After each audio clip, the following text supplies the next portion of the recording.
life. It's a place to be for education about asexuality, all things asexual. So subscribe and hit the bell icon right now.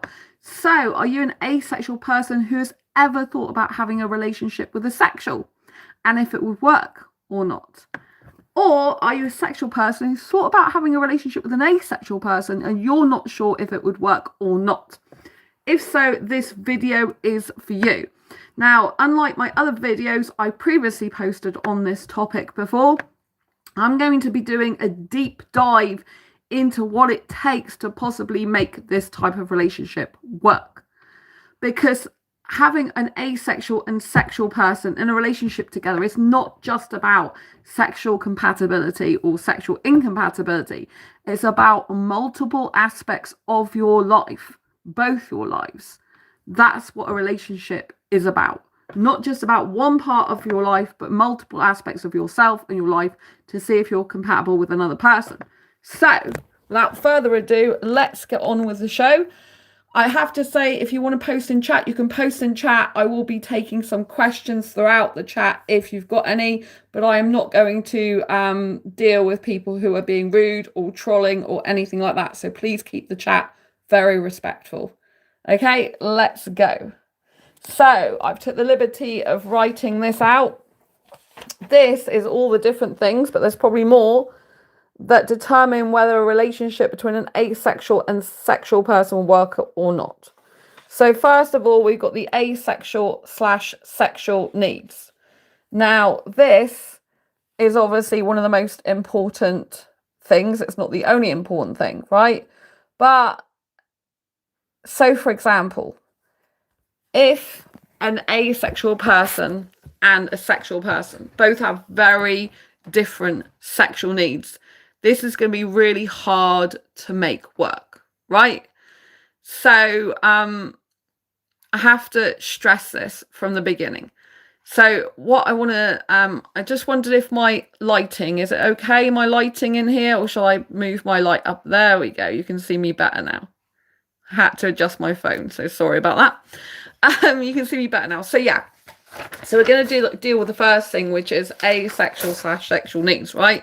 So if an asexual person is a sex-repulsed asexual person and they really don't want to do any sexual acts at all, right? Maybe they don't even like much touching or kissing or cuddling, right? And then you've got someone, for example, who really, really needs sex, who's not asexual, right? Those two people together are not going to be compatible, right? I had someone come in my chat the other day and they said they're hypersexual and they have made a relationship work with this asexual person for 15 years. So I'm not saying different sexual needs can't ever work, because clearly some people make it work. But I don't know the details of their relationship. I don't know how much intimacy they have, and I don't know how much sexual stuff the asexual does to please the sexual person and vice versa, like the sexual person, you know, not doing sexual stuff to please the asexual person. But if two people have got fundamental different sexual needs, then it's hard to make a relationship work. It's not impossible, but it can be hard. If one person is completely sex repulsed, the other person loves sex. This is really a mismatch of needs, right? So in this case, if you're not already in a relationship with someone who's very, very different to you, then I would strongly suggest that you look elsewhere at trying to find someone who's more sexually compatible with you.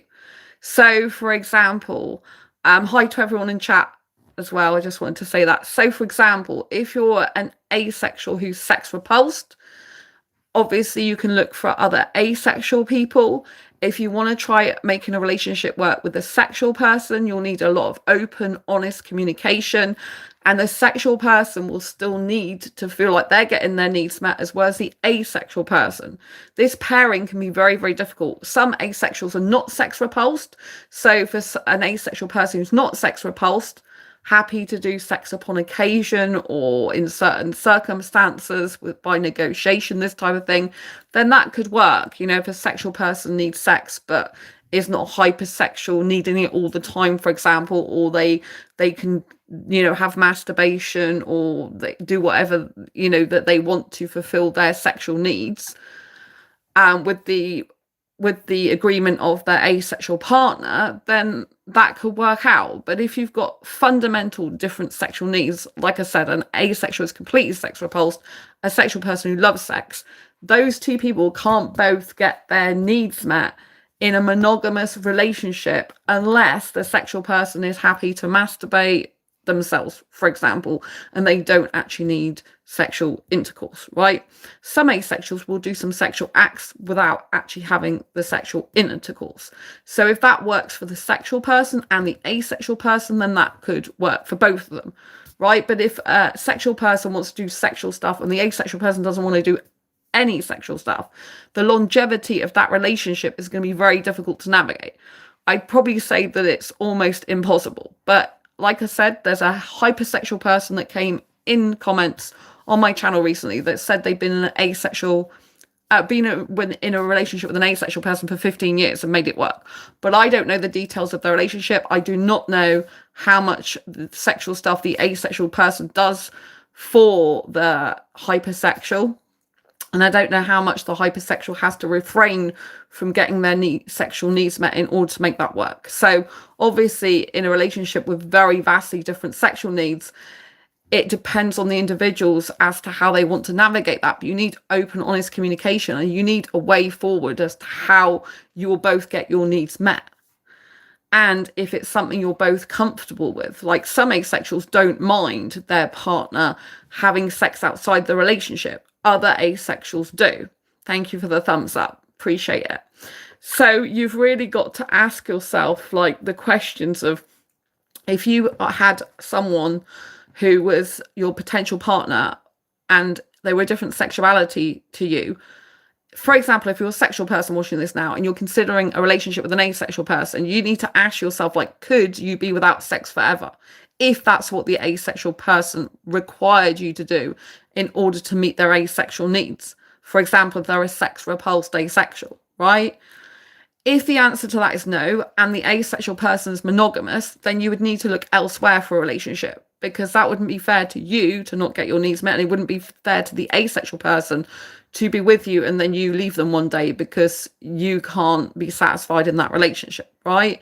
Everyone has fundamental needs, multiple different needs, but sexual compatibility in an asexual sexual relationship is something that's got a huge focus, right? Some sexual people, they want to abstain from sex for whatever reason. If it's just religion, though, they might want to have sex after marriage. If the asexual person is sex repulsed, they get married to the sexual requires sex, then it doesn't stop the asexual being sex repulsed, and they would still carry on that repulsion into the relationship. So if you can't commit to an asexual person, a monogamous relationship, and you don't want to be in that type of scenario for a very long time in your life, then I'd recommend not doing that, because it's going to be painful for one or both of you in the long term, right?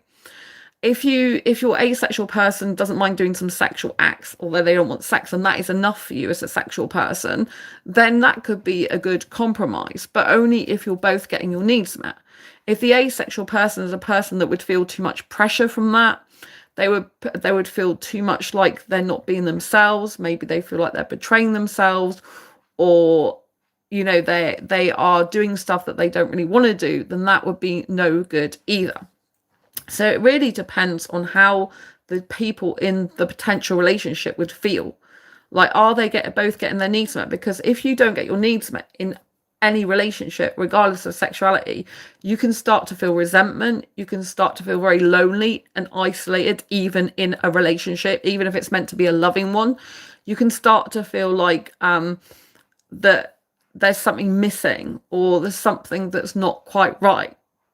This happens with any sexual orientation relationship if you're not compatible, right? And even compatible people still have to work harder. A relationship is not easy, it's hard work, right?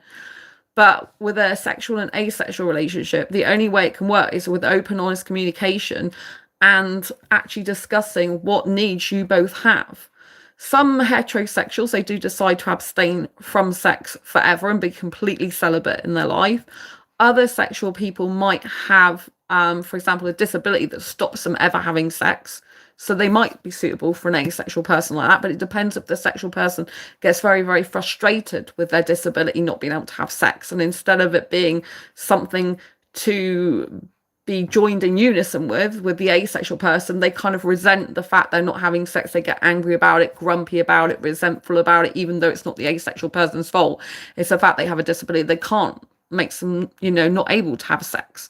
So some people that got disabilities that stop them having sex, so they're not able to have sex ever again in their life. For example, if they have a car accident or something like that, or another accident or an illness or some sort of thing, you know what I mean, that goes on in their life unexpectedly, maybe, or maybe they were born like it, then an asexual partner could be good for them, because they could get the love they need without having the sex, and they might feel like they're lacking in something because they can't do that, even though they would like to ideally do it. But if they embrace the fact they can't do that and embrace the asexual into the relationship and think, oh my God, I've got the love of my life. Yeah, we don't have sex, but I can't anyway. And I'm cool with that. I've still got a beautiful partner, if the asexual's a good person, obviously, then, that could work out very well. But the worst thing you can do is, if anyone gets into a relationship with someone who has a disability that stops them having sex, but instead of them kind of like understanding that about themselves, reflecting, being very self-aware, they then get very angry and aggressive and grumpy, which can happen. That's like the darker side of if you've got a disability. But equally, if you've got a disability that stops you having sex for whatever reason, you could find that stops other people, even though you're not asexual, that stops other people from being in a relationship with you.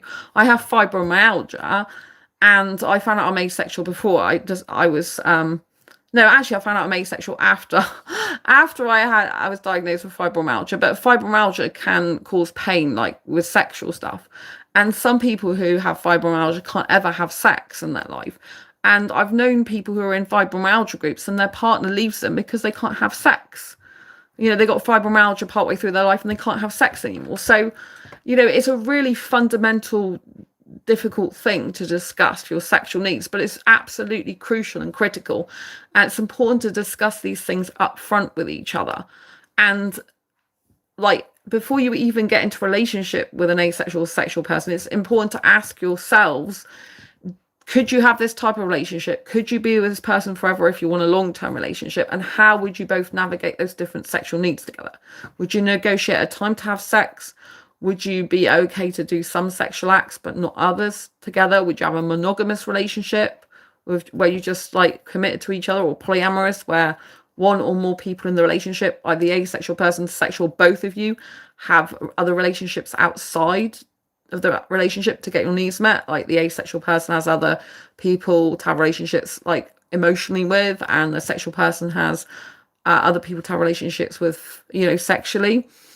That works for some people. I personally don't like that, but that works for some people. And if you're a sexual person who is celibate, are you gonna be celibate your whole life, for example? Or are you going to change your mind later on? I met someone on a dating site years ago. He was celibate for a while, and then he decided he didn't want to be celibate anymore, so he couldn't be with an asexual person. So, the thing is, if it's something that people choose, abstaining, then they could change their mind. With asexuality, it's not a choice. It's not it's not a decision someone made. Oh, I'll just decide to be asexual. You're usually born asexual but don't realize it. Or some people can find out they're asexual later on in life. And that isn't a choice. That's who you are. That's your sexual orientation, if you like. When I say that's who you are, obviously your sexual orientation doesn't define the whole of you, but it's a part of who you are, right? It's not a choice. Abstaining is a choice to not have sex, right? Asexuality isn't a choice. It's based on the lack of sexual attraction. So it's a sexual orientation that's based on the lack of sexual attraction. And there's different types of asexuals. Some asexuals are sex repulsed, some asexuals are sex positive, some asexuals are sex neutral, some asexuals are sex indifferent. So it depends what asexual person the sexual person is talking to. It depends how much sex the sexual person needs, and to what degree the asexual person is comfortable with having sex or not having sex, and doing sexual acts or not doing sexual acts, and physical touch, because intimacy obviously is a big part of any relationship, including asexual and sexual relationships. But intimacy is not just about physicality, but it is a big part of it as well, because some asexuals, they don't like to be touched at all. It's touch averse. Some asexuals don't want to have lots of kissing. They only like little pecks on the cheek. Some asexuals, they love to be cuddled, but they don't like much kissing. They don't like much sexual contact. So some asexuals love sensual contact, but not sexual intercourse. So we're all very different. So what you need to do if you're approaching an asexual person, talking to them, you need to ask them how their asexuality affects them in relationships. Like, what does it mean for them to be asexual? How does their asexuality work? Because every asexual person is different. I like snogging, for example, passionate kissing for a long periods of time. That's not normal for an asexual person. Most asexuals do not like much kissing. I'm a hyper romantic. I don't know many hyper romantics, right? And a lot of asexuals are non-romantic, they're aromantic, right? So I'm into guys, and a lot of asexuals are female more than male. So, you know, that means the pool is narrowed for me, right? Would I personally consider a relationship with a heterosexual? I would consider it, because I've been in heterosexual relationships for the majority of my life. When I was in relationships, I'm single, but there are fundamental differences that are very hard to navigate. And unless I found a heterosexual guy that was really sure he didn't want sex and could live without it because I'm sex repulsed, then I don't think it would work. And I think one or both of us would end up very, very upset and in pain, right? And I don't want a sexual person to be in a relationship with me if they need sex, because they're not getting their needs met, and that just makes me feel bad or guilty, or they will push me to do things that I've said I don't want to do, but they will put some pressure on me, maybe not even intentionally. They will just do it because they're naturally that way inclined if they're sexual. Like, for example, if we're kissing passionately, it's natural for a heterosexual guy to be sexually attracted to me. He's not going to be able to stop being sexually attracted to me just because I'm asexual. That's not how it works, right? I have to accept that guys who are not asexual are sexually attracted to me, right? And I have to accept that about them. I can't stop it. Like, some asexuals, they don't like a guy having an erection, for example. I'm being very blunt on this episode tonight, right? I don't care if the guy's got an erection. I just don't want to have sex with him. To me, that's a natural thing, but some asexuals don't like that. They can't stand it. They think it's disgusting, right? But to me, that's a natural body response, and I don't hold anything against a heterosexual for that happening. I mean, I know I'm a sexually attractive person to some guys, right? I get guys in my inbox a lot without even doing anything. And so I know that I'm sexually attractive to a lot of guys, and I can feel sexual attraction towards me from guys when I'm out and stuff, right? So I know that. So I don't blame them for that. I don't want to stop that. But so long as they don't expect me to have sex with them and do anything like that, right?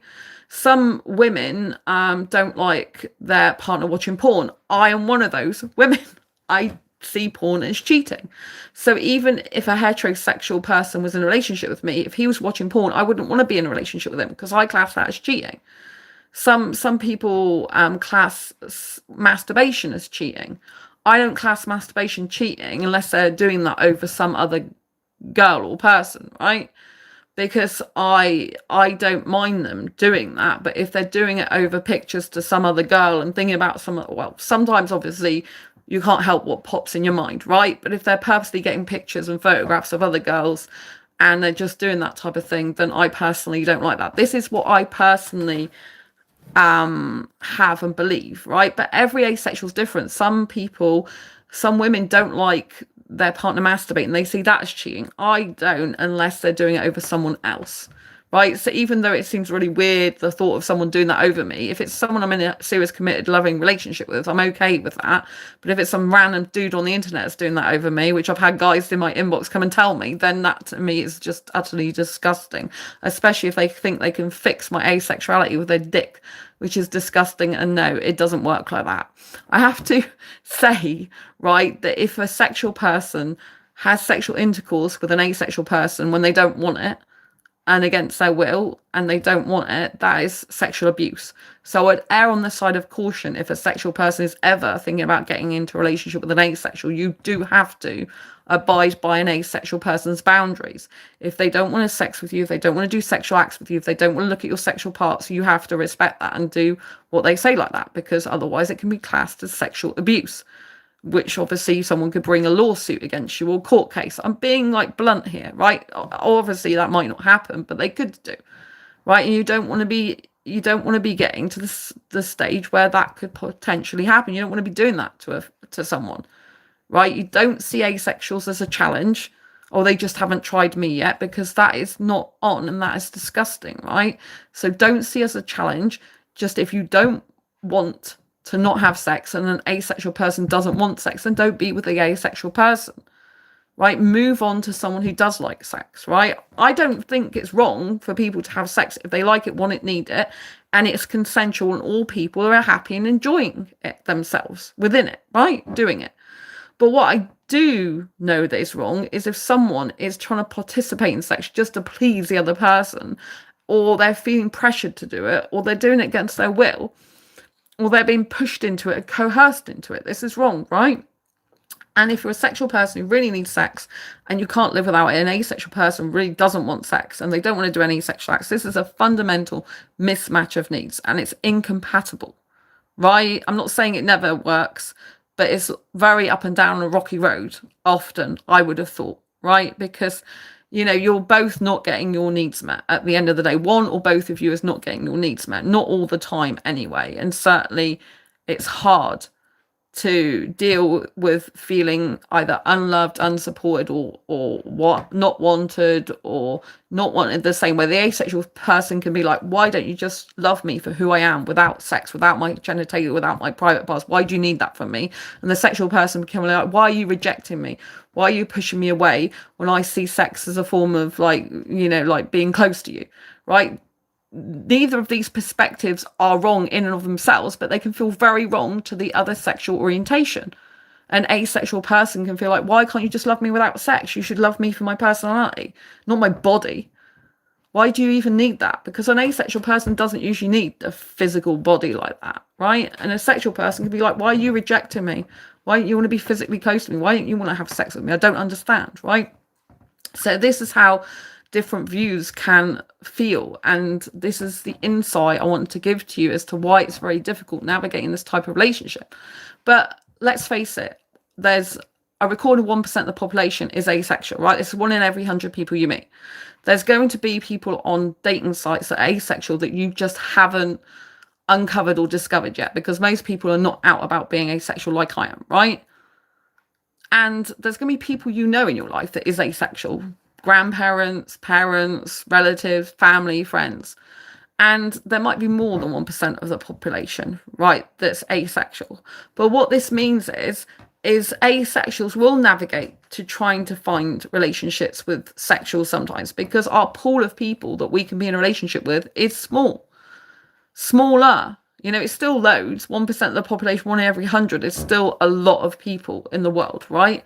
But obviously, asexual will still navigate towards sometimes trying to make it with a sexual person, because if you both have feelings for each other, you both love each other, then you want to make it work, right? Regardless of that person's sexual orientation, usually, right? So it doesn't mean to say it can never work, but if you want a peaceful and more at one with each other relationship, then you'd ideally need to be a lot more compatible, right? We want peace and harmony in our relationships, not people not getting their needs met. One or more people, right? It's easier if you have a relationship with someone who's highly compatible with you in multiple ways than having a relationship with someone who is fundamentally incompatible in terms of different sexual needs, right? So I would urge you to think and consider that carefully. But like I said, there's not loads of asexuals compared to heterosexuals. So some asexuals will consider a relationship with a heterosexual, for example, or another sexual person. It doesn't have to be another, it doesn't have to be heterosexual. So in this book, Asexual Perspectives, if you haven't already got a copy, go to Amazon. There is a bisexual person in a relationship with an asexual person, and that's working out well, and they don't need sex, right? So there are people that make it work with different sexual orientations. Equally, there's some asexuals in this book that are having relationships with sexuals, and they are having sex with the sexual people they're in relationships with. And there's asexuals that are in this book who are in relationships with other asexuals. I know 2 asexual couples that are in relationships with other asexual. Well, they're married to their asexual partner, and as far as I know, they're both sex repulsed. Like, both people in the relationship is asexual, sex repulsed, and both couples, therefore, both people are sex repulsed. Does that make sense? So one couple's both sex repulsed and romantic, the other couple's both sex repulsed and romantic. So they're married couples, right? These are actually in the UK.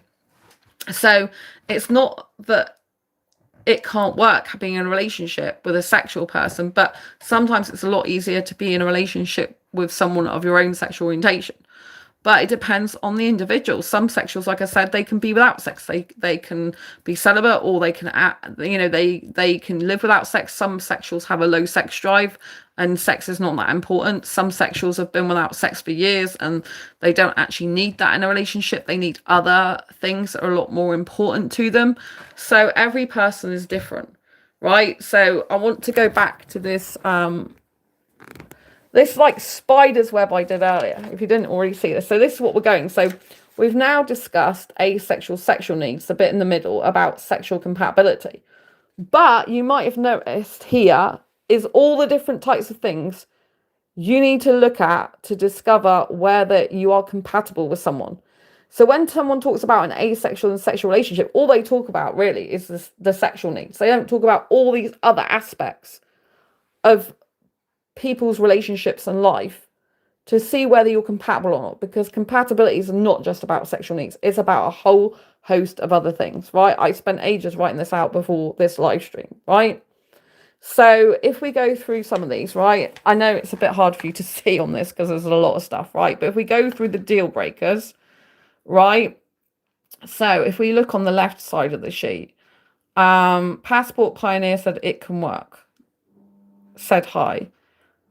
Hello, Jonathan. Nice to see you. Nice to see everyone in chat. Right. So yes, it does work for some people as sexual with asexual relationship.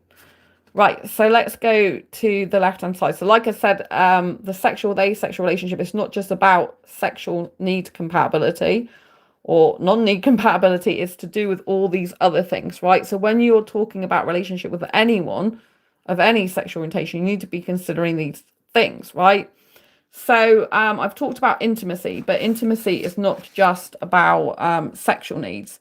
It's about like intimacy in terms of emotional intimacy, intellectual intimacy, creative intimacy, if you're creative, spiritual intimacy, if you're spiritual.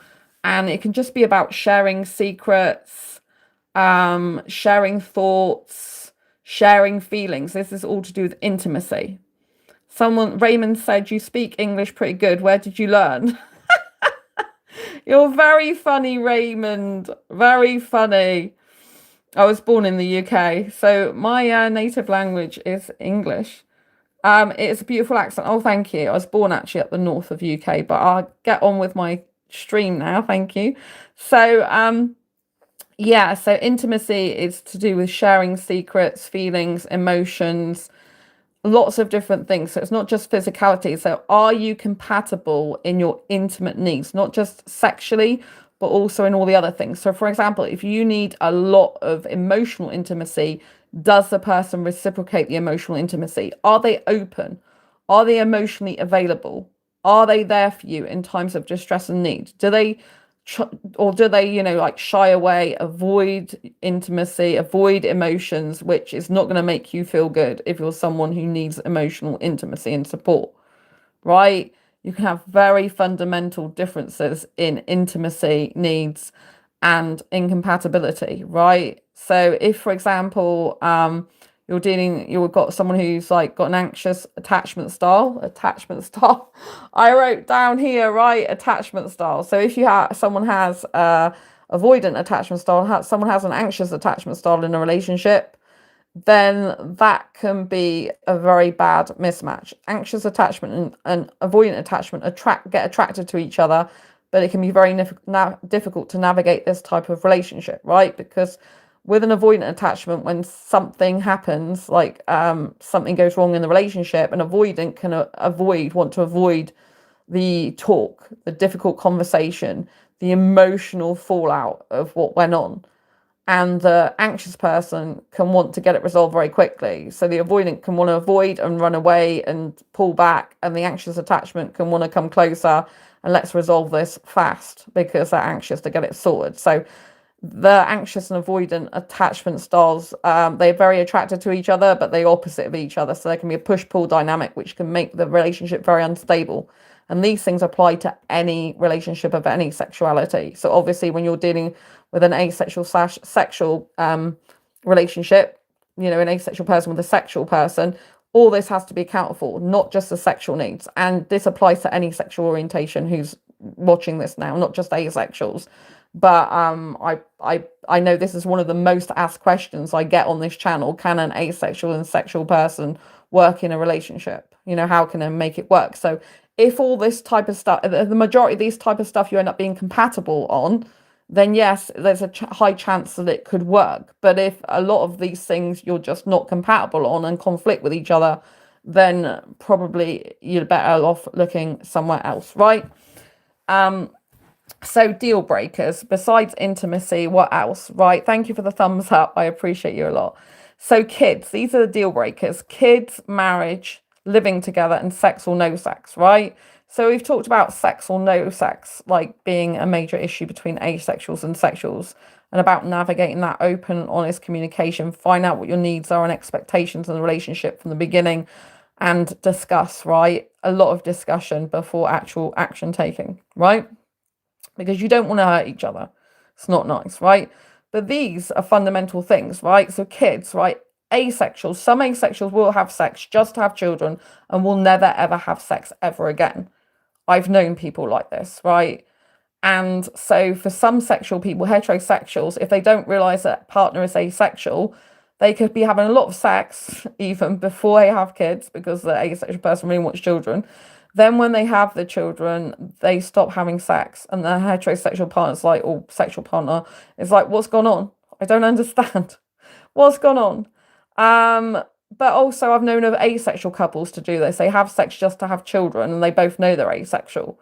They just have sex to have kids, and that's it. They never have it again. So it's not just asexual and sexual couples, but I have known this to happen, right?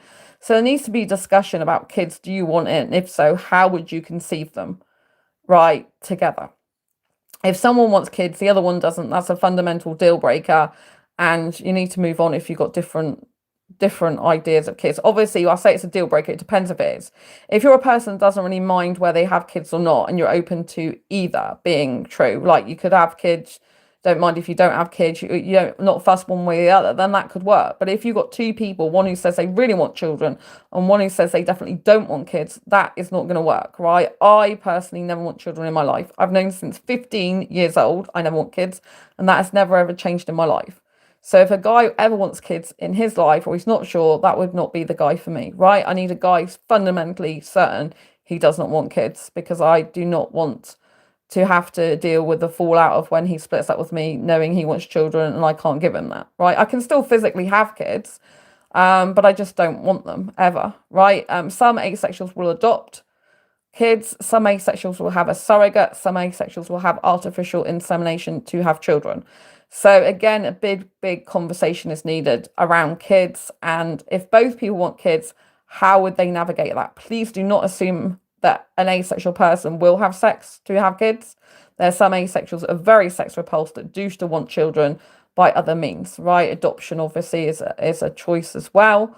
So if you want kids by natural means and the asexual person definitely doesn't, again, that's going to be a mismatch of needs and you're not going to be compatible. So, because one person's going to have their wish, the other person's not. Do you know what I mean? So both of you don't get your needs met. So marriage, again, if one person really wants marriage and the other person doesn't, then again, that's a fundamental mismatch of needs, right? If you know for a certain you want marriage and the other person doesn't, then again, that's a deal breaker. Look elsewhere. Agree to go your separate ways. The sooner you get these deal breakers out of the way, you know, talking about them very early on in the first dates, the better it is. Now, you don't have to say, do you want marriage with me or do you want kids with me? You wouldn't say that. You would literally talk about these in generalities. Like, are you ever wanting children? Are you ever wanting marriage, right? I'm just going to go to chat quickly. Raymond, before I exit the chat, yeah, I just want to say you're very beautiful. Have a good rest of your day, love. Thank you, Raymond. I appreciate that a lot. So marriage, you know, to consider, like, I used to want to get married years ago, but I don't anymore. I changed my mind on that years ago. I was engaged at one point, but I definitely don't want marriage now. Like, it's not for me. I like the romantic part of marriage, the idealism of marriage, if it works out well. But a lot of people are ending their relationships in divorce nowadays. A lot of people are fundamentally can be very different. Some people can grow apart because they change and they get different ideas of what they want to do in their life. And, you know, personally, I don't think marriage is necessary to be together in a serious committed relationship, even a forever relationship. I don't believe that. So, and I get, you know, I feel chained down just by wearing jewelry a lot of the time. I hardly ever wear a jewelry, you know. So personally, I don't want marriage. So, you know, again, you have to decide whether you want marriage or not. If some person wants marriage and the other one doesn't, that's a fundamental deal breaker. So just go your separate ways. Don't bother, because you can't, you know, if one wants marriage, the other one doesn't. One person's going to have their way and the other one isn't. And the other one's just going to be deeply unhappy that their need is not being met. You don't have to stay in a relationship where your needs are not being met. You're not going to get every single need met. But deal breakers like this, things that you can't accept your partner not doing, if that's what you can't accept, then, you know, you need to realize that. Having said that, some people don't care whether they get married or not, right? So, you know, if you don't care one way or the other, then it's not a deal breaker for you, is it? But if your partner's dead set on marriage and you don't at some point propose to them, or they propose to you and you accept, then they're going to be heartbroken, right? So don't just say, oh, I might have marriage later on, and then, you know, really you never wanted it in the first place, right? Just to get the person. That's not on. Living together. Do you want to live together? Now, this is a big one. I personally don't want to live together with anyone, right? I like living on my own. I prefer a living apart together relationship. This is where you live in separate places, but often near each other in the same city or town, but not actually together. This works best for me personally because I like my own space. I have a disability called fibromyalgia, which is a chronic pain condition that affects the nerves and muscles of my body. I need my bed to myself, and I can't usually sleep in the same bed next to someone. But some asexuals love living together. They love sharing a bed. They love cuddling in a bed and stuff like this together. So this isn't the same for every asexual. Every asexual is different, right? And I know for some guys that I get interested in, they just can't live on their own and that they wouldn't be beneficial. But I don't like living with someone. I love having my own separate place. So again, that's a deal breaker for me. And I personally don't want sex. We've already talked about this in the beginning of this video, so I'm not going to go into that again. Unless, you know, you've got any questions on it, right? So communication, right? I don't know if you can read this handwriting because I was running out of paper and I was having to squeeze things in, right? Communication is a fundamental need for healthy, honest communication, open communication, any relationship. But it's even more important in a mismatch of needs relationship where an asexual and sexual person might have very different sexual needs, right? So you've both got to be willing to have and actually have open, honest communication at all times about what you're really thinking, what you're really feeling. So a sexual person should be able to say, look, I am feeling really sexually attracted to you now. I know you're not sexually attracted to me, but I wanted to tell you how I'm feeling about you, that I do find you very attractive, you know, and I just want you to know I find you attractive. An asexual person might feel uncomfortable with that, however, you know, so you've got to navigate it in a healthy way for both of you. But I don't think one person should like refrain from from totally saying how they feel, because that's not good. Suppression and repression is not good. If a sexual person feels like they need to do something with their sexual needs, that needs to be have a discussion. If the asexual person feels too pressurized to do some sexual stuff, or the hands are wandering too much around their body and they don't like it, then an asexual person needs to put a boundary in place and say, look, this is just too far. I don't want your hands on me further down there. It's not because I don't love you, it's because I just don't feel comfortable with going into two sexual places in my body. I'm like that. I have certain parts of my body that I'm okay about a guy touching, and other parts, like my sexual parts, like my breasts and stuff, I just don't like it. I'm not interested. I'm really not interested. He might like that, but I'm not.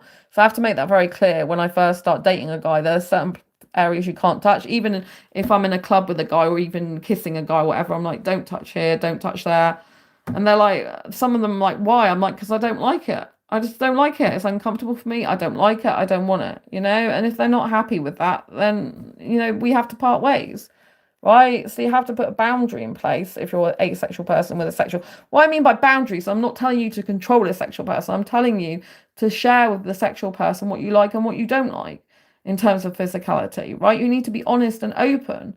And you need to feel safe. An asexual person needs to feel safe with a heterosexual, whatever sexual person you're interested in. Like, if I don't feel safe with a heterosexual person, I can't have intimacy. Can't have physical kissing intimacy with him. It's harder, right? But a sexual person will sometimes try to push your boundaries. They'll try to move their hands further down your body, or touch you a little bit when you said no in a certain area, to see your reaction. And then you have to say, I've already told you that, no, but obviously if they kept doing that all the time and you was uncomfortable, you'd have to leave that situation, because otherwise they're not respecting you. Right. So communication about how you're feeling, what you're thinking, difficulties in the relationship, you need to share how you feel with each other. Very important. I've mentioned attachment styles, but in case you didn't know what attachment styles are how you attached to your caregivers when you were younger, like a baby and a child. And predominantly it can be when you're in relationships as well. It's how you attach to another person. And depending on what's happened to you in your childhood, you can have childhood trauma that makes you have an insecure attachment style, such as an anxious attachment, avoidant attachment, or anxious avoidant, which is a combination of both. A secure attachment person would react differently in certain situations than an anxious and avoidant. But as I've previously said, an anxious and avoidant attachment is very difficult to have a relationship. It's usually up and down a lot. And it's very difficult because both people have fundamental different needs. The avoidant person has a need for freedom. They have a need for a lot of space. They have a need for feeling like they're autonomous. They've got their freedom, feeling like they need space, and also they tend to avoid difficult conversations, avoid sharing their emotions. They tend to pull back when they feel overwhelmed by emotions in the relationship, and it can be very difficult. If you're an anxious attached person, you want to talk openly about emotions. You want the other person to share their emotions with you and how they're feeling. You want to both be together to discuss the problems and work them out. And it's very difficult to do this if you've got an avoidant person who just wants to avoid these conversations, shut down, change their way they behave towards you, change the way they speak to you. Maybe they go from being really loving 1 minute to feeling cold and distant the next. And you can feel very lonely emotionally in that relationship, even though you're in a relationship with someone. It can be a very lonely place. So being with someone who is emotionally available is very, very important, because you need to get your emotional needs met. So that you should be with someone who's empathetic, understanding, caring, there for you in good times and bad, doesn't just want to hear surface level stuff or just have surface level conversations. Someone who really wants to be there for you and sit with you when you have difficult times and be there in your pain, and that be a consistent thing for you, and consistently showing up with emotional support for you. Now, if you don't have that, you can be in a relationship but be very, very lonely. Even if you've got someone who's willing to not have sex with you. For example, if you're asexual and you've got a heterosexual person, they're willing to not have sex. In fact, they might like that because it's less intimacy, and intimacy means they have, they can develop more feelings of overwhelm and stuff like that. So they might like being with an asexual person because they don't have to be as physically intimate as a sexual person would, for example, expect. And then they can avoid the emotional overwhelm of what would come with a sexual relationship for some people. Obviously, some avoidants, they just love the sex and they don't want emotional intimacy, right? So that can be the downside as well of being with an avoidant physically. You can feel very used or lonely, isolated, but you can feel this in an emotional sense. They could be very good at giving you gifts, very good at doing acts of service, but still the love in terms of emotional support is not there for you. So emotional compatibility is another big factor as to whether an asexual with sexual relationship would work, especially as asexual people tend to love through a deep emotional connection rather than physicality and genitalia, right? A sexual person tends to experience sexual attraction, want sex with the person, be very drawn to them sexually, very drawn to them physically. Whereas an asexual person tends to love through a deep emotional connection most of all. Right, that's why I believe that asexuals will have more and more relationships with AI, to be honest, because AI simulates emotions and emotional connection really, really well. And it can feel more satisfying than a relationship with a human who is not emotionally there for you. I mean, obviously, more and more sexual people having relationships with AI as well these days because it's filling that void, So be very careful of a lack of emotional intimacy. You don't want a lack of emotional intimacy. You want someone who's emotionally mature and who can handle difficult conversations and who is willing to be that vulnerable self with you in expressing emotions, even if it's difficult, right? I've had to have difficult conversations, especially in the last year, that I haven't wanted to have.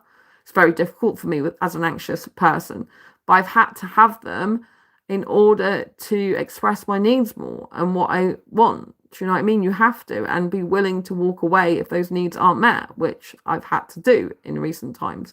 So with a friendship, for example. So it's very essential that you think about emotional compatibility, which is what is vastly overlooked in a lot of relationships. Let's go back to this, right? So something that's not much thought of is religion. Now, some people are not that religious. I personally am more spiritual than religious, right?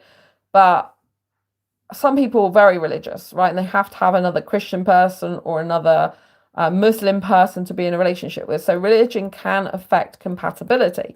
If you've got two religions that are fundamentally at odds with each other and you can't make it work, you can't accept your differences, then that could mean you're incompatible, regardless of if one person is willing to have sex or the other person is willing to not have sex.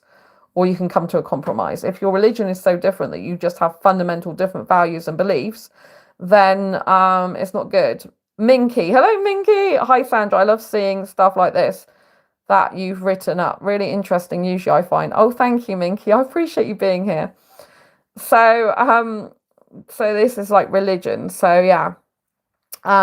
So although people might not pay much attention to religion, it means a lot to some people. I've met a lot of guys, because I'm interested in foreign guys, who are Muslim, for example.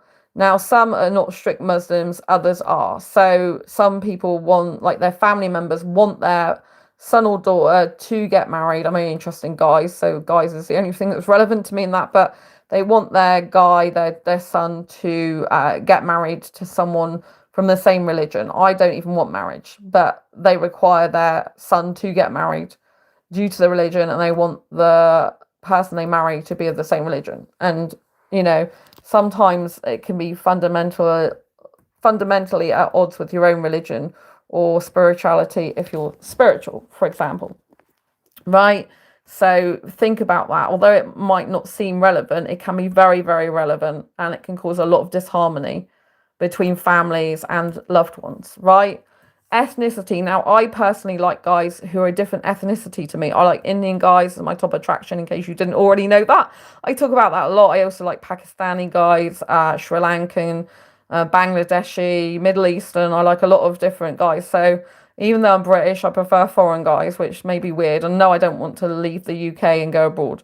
right? So ethnicity is very interesting one, because some people, they don't want a different ethnicity. They want the same ethnicity as them. They don't even like people of different ethnicity. Other people are wanting someone from a different ethnic background to them.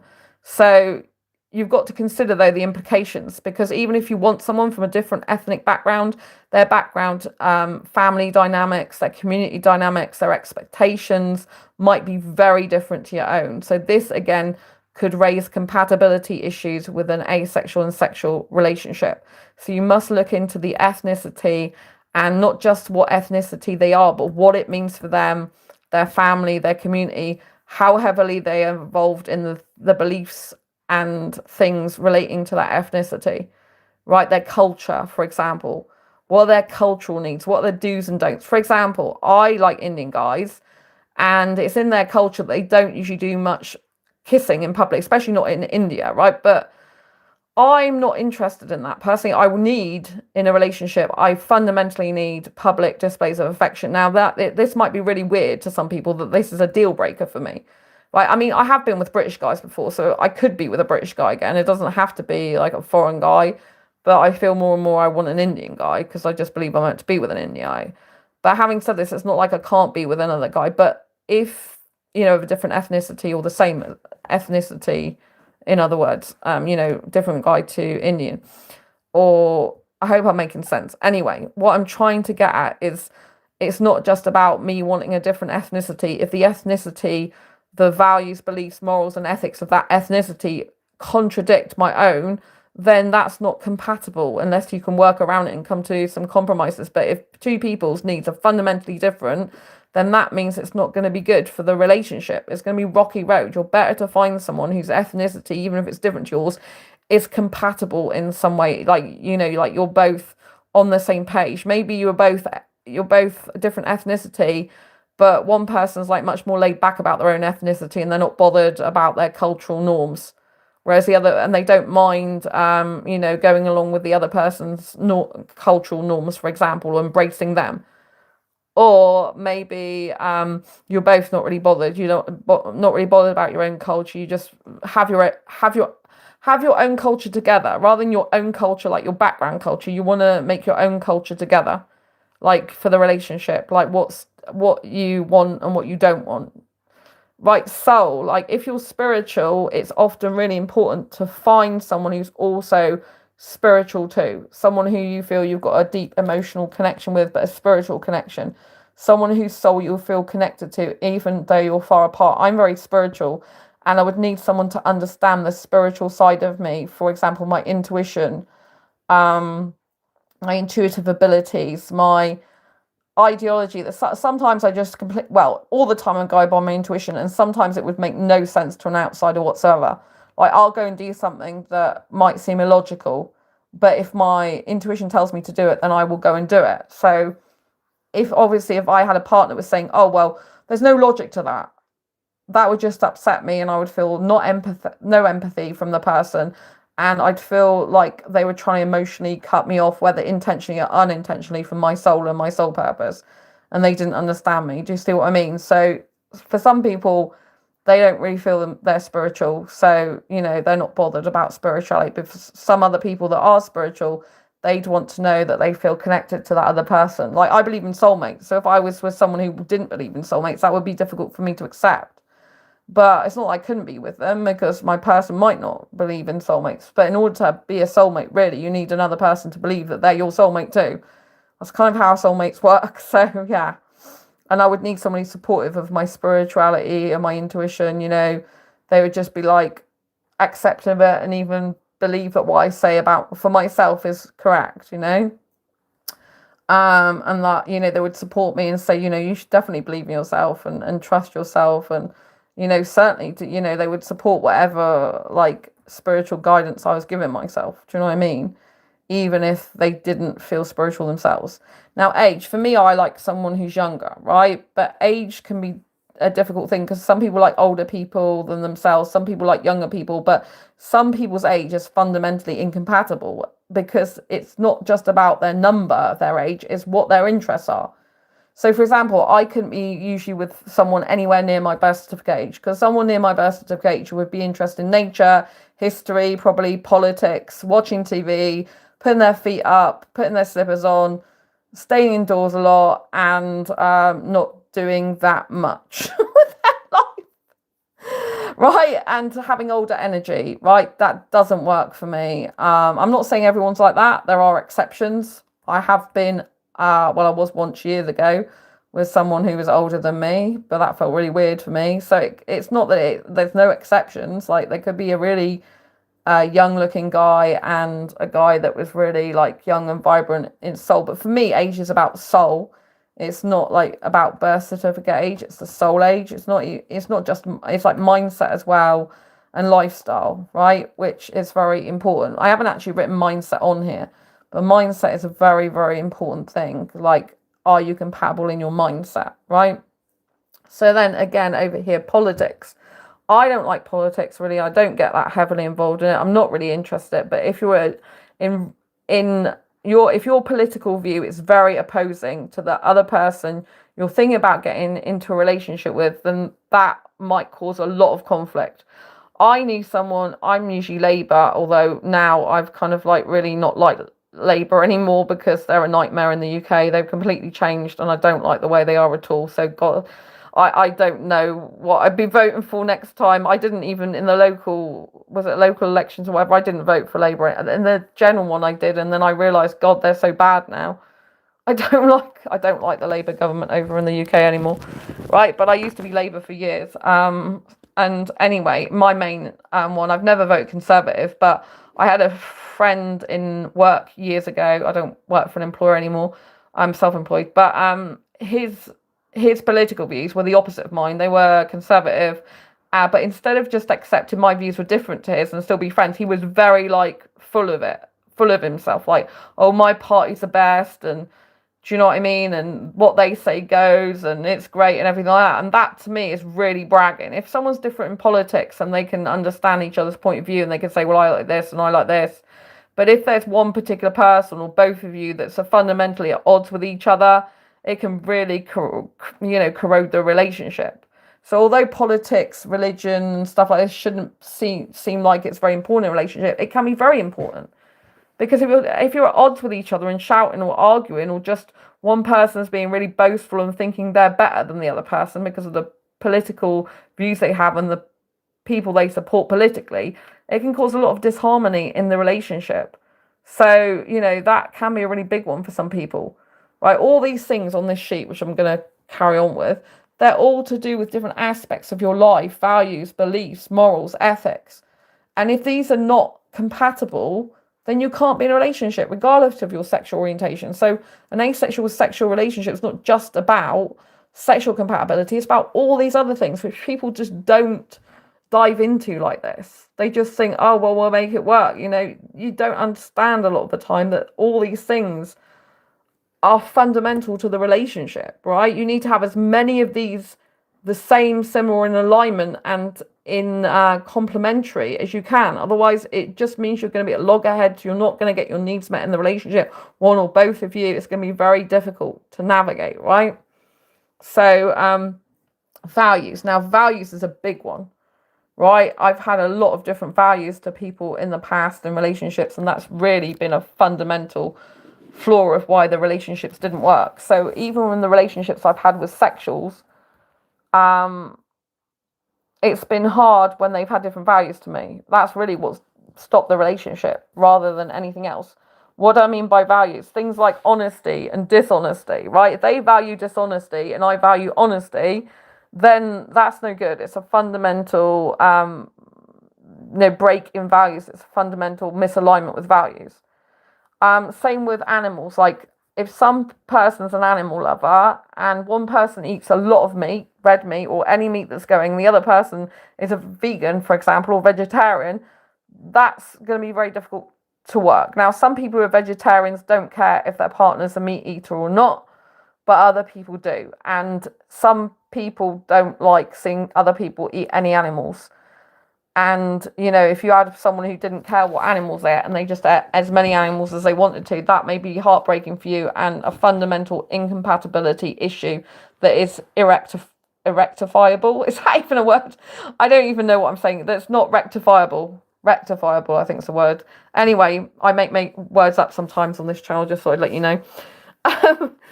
So anyway, but yes, this is very important. Values such as, like, do you have the same morals? Do you have the same beliefs? Do you value honesty? How much, you know, do you value animals? Do you value like emotional connection or physical connection more? Do you value like spending time apart with your partner more than you do spending time with them?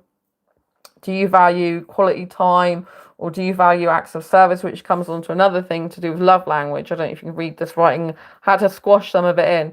So love language, if you haven't already worked out your love language, go to lovelanguage.com, or love languages, it might be with an s.com, and work out what your love language is in friendships and relationships. Mine is quality time, my top love language. So I like it when a person is giving me quality time. That's for friendship and relationship. That's my top love language. So what do I mean by that? It means where I have, for example, a video call with them and I've got their undivided, devoted attention. They're not checking their phone. They're not looking around at other things. They're not distracted. I have their attention. That's quality time. Or when a person spends time just with me, even though they, you know, they could be like, you know, they carve time out for me, basically, even in their busy schedule. That's a quality time thing. If I go to a restaurant, it's the fact they're not checking their phone or on another device like an iPad or something, or phoning. Like, I had a friend at one point and they were just, you know, messaging their boyfriend all the time throughout the whole time I was eating with them. And I've had that quite a number of times before. This has actually been girls, you know, and they've been messaging their boyfriend, like calling them or messaging them. And I'm just thinking, what's the point in me being with them? They may as well just be with their boyfriend. Well, I'm not saying they can never call or text or anything like that, but when it's like complete interruptions, like I tend to most of the time have my phone put away. But I do this channel. So if I go to someone with a, for example, to the zoo or aquarium, I usually ask them if it's okay if I take some videos and photographs. So it depends on the situation, but I think if you talk about the situation expectations in the first place, that's important. But having said this, you know, I always like, for example, if I'm in a relationship with a guy or dating a guy, I always make sure I have some time for just me and him. But because I'm online, like on here all the time, I do, you know, I have to have a guy who is understanding about this channel. You know, there might be nuances in your life about what you do as well. So, but my top love language is quality time. My second is words of affirmation and physical touch. Equal. I got the exact same amount of points for that. So I need like you know, like loving words and physical touch. So even though I'm asexual, I need physical touch in a relationship. I just don't need it in sexual places. I need to hold hands. I need to kiss. I need to cuddle. I need to feel emotionally close to the person. I need to feel physically close to the person. It's very important for me. I like holding hands with a guy if I was in a relationship with him, going around the supermarket even and kissing and stuff like that. I need a lot of kissing, right? If my needs cannot be met like that, then I don't want to be in a relationship that, you know, that's unsuitable for me. So like I've said about this before, emotional needs are so important. Like, is this person there for you in good times and bad, but not just there for you, a physical presence, and they're there for you emotionally? Did they actually say to you, ask you about your feelings and your thoughts and how a situation's making you feel?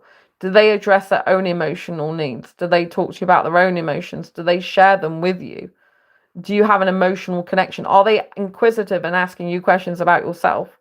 A red flag is when someone doesn't ask you questions about yourself. They're just talking about themselves, or you asking questions about them all the time. It's a red flag in friendship and dating and relationships. So check that out. You know, that the person should be offering emotional support to you. I've had emotional support in the past sometimes, but sometimes it's just been more like, you know, sometimes the person would hug me and, you know, be there for me emotionally. But another time there would be like, if I was having a really difficult time emotionally, it'd be like that they were oblivious to it and they didn't even say anything. Like, they just like got, you know, they were just like getting on with their day as though I'm not even in emotional distress. They didn't even acknowledge it, or, you know, or ask me like, do I want to share with them and stuff like this, you know. and talk about it. So even if you're in a relationship with someone, you can be very, very lonely. And if someone's emotionally manipulative or emotionally blackmailing you, which I've had in past abusive relationships, emotionally abused, manipulation, control, gaslighting, deflection, all this type of thing. This is really bad. It can really screw you up emotionally if you've got any of this, right? So you need to find someone who's empathetic, emotionally open, emotionally supportive, there for you emotionally, not just physically, to be, very compatible. Obviously, if you're a person who's avoidant yourself, you avoid emotions, then you might suit being with an avoidant more. So both of you can have surface level conversations. It's not going to be a healthy relationship, really. It's avoiding emotional intimacy, right? But, sometimes avoidant people work really well with other avoidants because you both avoid emotional intimacy, but you can have surface level conversations, such as about politics, religion, history, and all that type of stuff. TV, things that don't really matter that much in life in terms of like I'm saying that, but you might be reactive to that going, what do you mean politics is not, politics is not important, right? Which I've just said can be very important to some people. But what I'm trying to say is the most important thing is human beings, right? People's emotional needs. People have emotional, physical, mental, spiritual, and sexual needs, right? And all of these need to be in alignment or complementary to have the best chance of a healthy, successful relationship, right? So emotional needs are very important. Are you matching each other's emotional needs? Is that person there for you emotionally, and are you there for them? Right? And if you're an avoidant, you probably get on better with avoidant when you don't have to deal with emotions. It's not healthy, but it just works out better for you because you're like, well, I can avoid my emotions, I can avoid emotional intimacy, that person can avoid emotional intimacy, we're both happy talking about surface level stuff. It's not a healthy relationship, it's not good in that way, but it can work because you both like want the same thing, a lack of emotional intimacy, and you both want to avoid it. So so that can actually work, but there we go. Finances. Are you financially compatible? This is something that not many people dive into, right? If one person, for example, is a spender and the other is a saver, this can work out very difficultly. I don't even know if that's a word. This can be very difficult. This can be hard to get along, right? So if someone has a lot of debt, for example, and they want to live with you, why would you want to go and live with them and take on their debt? Because if you live with them, you're responsible for their debt usually as well, or they'll leave you to pay bills, right? I personally prefer to have my own bank account, my own finances, and my own place, and deal with my own bills, my own rent, my own everything financial. I don't like to have financial ties to anyone.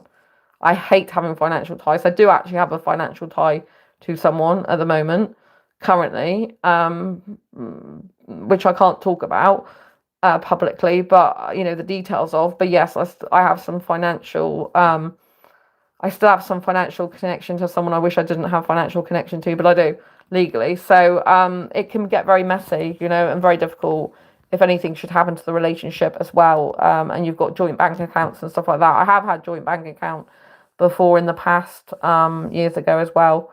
So if both people are honest and both people are trustworthy, then yeah, you might like it. You might want to start a bank account to like both put money in for rent and stuff like that, but that's it, or rent and certain bills. That could work out. But if you split up, then one could just take all the money out if you've got a joint account usually. So it can be very tricky. I personally know as well that finances can be what splits people up, like money issues. And one thing that I really hated with one of my former exes, a last long-term ex, was what he would spend money on video games. Sorry to Minky, who loves video games. I'm not saying this about you.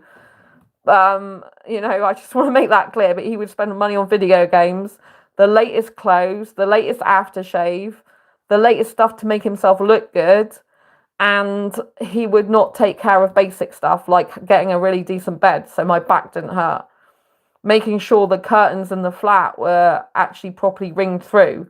They would just drape off the ring and leave gaps in there. So he was all about appearances and his own needs rather than what would help me and my well-being and health. So he used his finances, his own money, to pay for things that he thought was important, whilst not taking care of my basic health and well-being needs. Like I said, such as having a decent bed to sleep on. You could feel the sprinkler. It used to kill my back, right? That's to do with my health and well-being. He should have put that first, but he didn't, right? So that's, again, is a fundamental mismatch of needs. If a person distributes their finances, but they do it in a way that jeopardizes your own health and well-being, that's not being thoughtful, nice, or considerate. That's actually putting your well-being at risk. That's why I personally prefer to have different places. But that is when I had different places to him. But I still slept over his place. We went over each other's places a lot, but I've got a proper pocket-sprung handmade bed. He just got a cheap one he bought off a mate, which is no good for me. Had he really loved me and cared about me, he would have got a decent mattress, even if it meant he couldn't get the latest clothes to make himself look good. He would have thought, well, that's her well-being is much more important than me having the latest jacket or trainers or whatever to look good. Do you know what I mean? So, if you've got fundamental different needs for your finances and fundamental different interests in what you spend your money on, and that impacts the other person, then that can be end up being a real deal breaker, or end up being a real problem. Do you know what I mean? So you've got to have compatible financial goals and finance. Like if one of you's a spender and the other one's a saver, you're just going to piss each other off, excuse my language, and get very angry, or unmet needs between each other. You know what I mean? So I personally think, and I know a lot of people in relationships split over finances, bills, mismatch of financial needs and goals, people being in debt, and all this. I don't even have a credit card. I don't believe in them. I don't use them. And I personally would prefer to be with a guy who was sensible with his money. I don't have a ton of money, but the money I do have, I'm sensible with, and I budget strictly. I don't want a guy coming in a relationship with me thinking I'm going to pay out for his food or anything like that. I'm like, no, you come to my place, you pay for your own food, you bring it with you.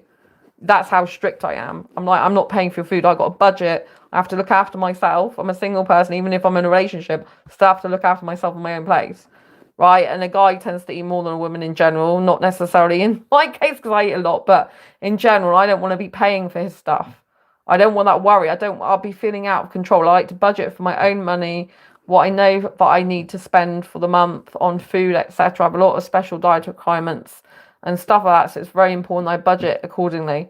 So if a guy expects me to just when he's at my place, I'll pay out for his money for him on things, it's like, no, you pay your own money for food. You want to bring, cook in my place, and you pay for the food, clean up behind you. I'm not interested in doing that. I don't want that burden. I don't want that stress in my life. That's partly why I love living on my own. I don't want to. I know that financial stuff is a big problem between couples. Big, big problem. And it's why a lot of people split up. And after spending time with my ex, seeing what he spends his money on, it wouldn't matter if he spent money on that after he made sure that I was fine, I was having a decent bed to sleep on, and I could get decent sleep over his place. But no. Do you know what I mean? That's someone whose appearances and show-offy, not someone who really cares. Do you know what I mean? So anyway, that's a big one, finances. Interests. So you need compatible interests, right? If you are in a serious committed relationship, you're spending a lot of time with each other, and your interests are very, very different, it's not going to work, because one of you is going to be bored or feel neglected or feel like you just, you can't have anything in common.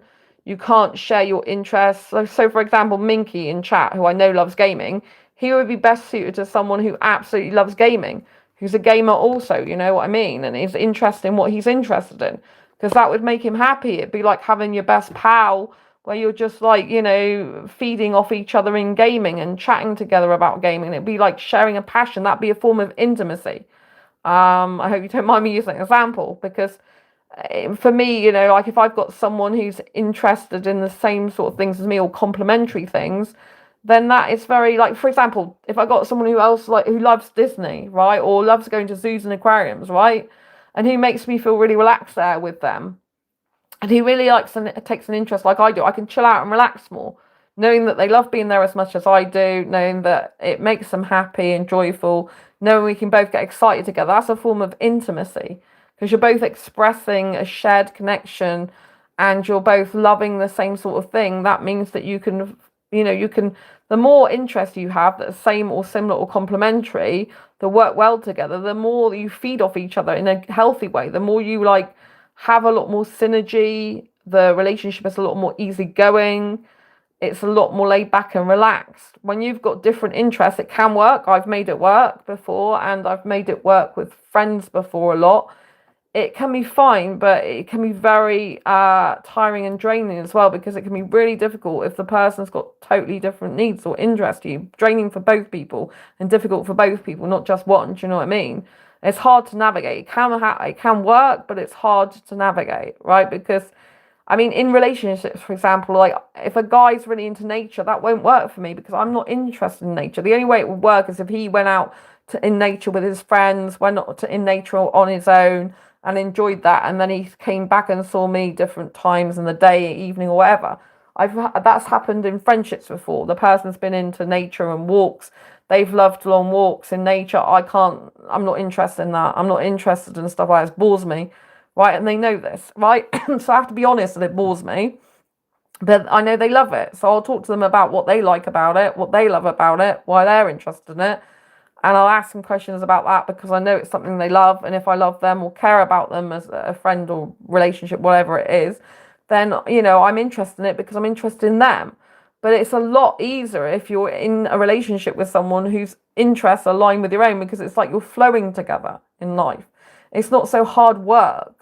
You're like in sync with each other. You both can explore and enjoy with passion and happiness together, same thing, and you're both feeling good that you both want to be there doing that thing. If one of you wants to do something the other person doesn't, it often means the other person needs to go off. For example, I did have a friend and they didn't like going to Chinese restaurants. I love Chinese restaurants, so it means they went for a walk while I went to the restaurant to eat, and then I met up with them afterwards, right?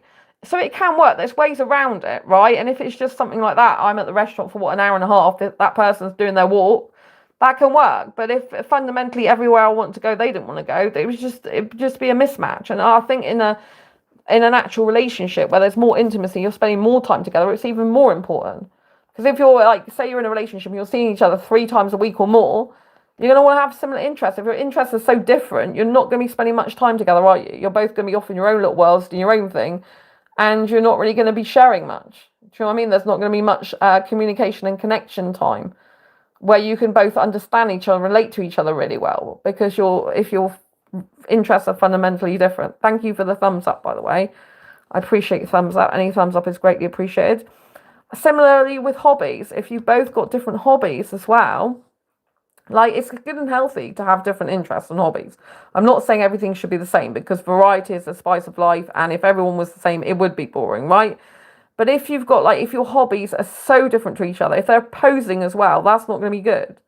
So for example, I was in a relationship years ago with someone who liked fox hunting, right? It's very controversial. And I can't stand people who do fox hunting, but I stayed in that relationship for years. It's one of my long-term relationships. I've had 2 long-term relationships. But, they consider that as a sport and like a hobby. Like, I thought it was disgusting and I hated that about them. But I was still in a relationship with them, but it wasn't good for me because all the time I was thinking, oh, I don't like that about them. How could they do that? It's so cruel. It's so horrible. Whereas if they've been with someone who liked that type of thing, or I've been with someone who didn't like that as well, I could live in more peace and harmony together with them. I could be more in alignment. So in a relationship, the more aligned you are with each other, the more you're interested in similar or complementary types of things, the better, right? Like one of you might be really good, for example, with finances, but the other one might be happy for that person to manage their finances as well, or something. Do you know what I mean? Or you know what I mean? Like one person might be really good at cooking, the other person might be good at doing laundry or something. Do you know what I mean? If you're living together, right? So you can have complementary things. Some people like housework as a hobby. I can't stand housework, full stop. So if you're a person like me who can't stand stand doing housework, but then the other person loves doing housework like a hobby, they find it relaxing and really chilling out, then that could work well, because if they were happy to do that. But if the person felt like you were taking advantage of them because they love doing housework and they makes them feel relaxed, but they feel pressure to do it to make you happy and do it a certain way, then that still might not work, right? So all these things have to be taken into account, right? Life goals. This is very, very important, right? If people have different life goals, right, then often this is a deal breaker. So, for example, I want to stay in the UK. I don't want to go abroad. I don't want to live abroad. I don't want to be abroad, right? I like Indian guys, as everyone knows on this channel if you've watched it for a long time, right? But if an Indian guy is over in the UK for study, for example, then he wants to go back to his own country in a few years' time, that doesn't work for me. His life goal is to return to India, to do a job over there and to, build a life over there. My goal is to stay in the UK because I absolutely love it. And my city where I currently live, Exeter, is my favourite city. London's my second. And I don't want to move. And I don't even want to go and fly on a plane to India because I don't fly on a plane. I've got a phobia of it. And I don't have any inclination to want to actually go over there, even though I get invited over a lot. So, different life goals, right? They want to be in a different country. So if someone's in the UK and they want to move to Australia, for example, and you don't, that's an incompatible life goal. If one of you wants to, I don't know, be doing a business, but their business, for example, say they want to do a business, but it's going to require them doing a lot of hours. And you want someone who's at home with you in the evenings, for example, and you want someone who's there for you a lot. That might be completely different. That's more about lifestyle, though, that I'm coming on to. But it could be about life goals as well, because if someone wants to start a business, but the other person wants to just settle down and not retire, for example. I saw this recently. I can't say where I saw it because it's confidential information, but I saw it somewhere on a forum, right?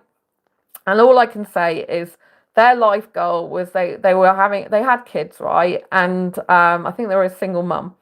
And their life goal was to get their career underway and to do more and more things career-wise.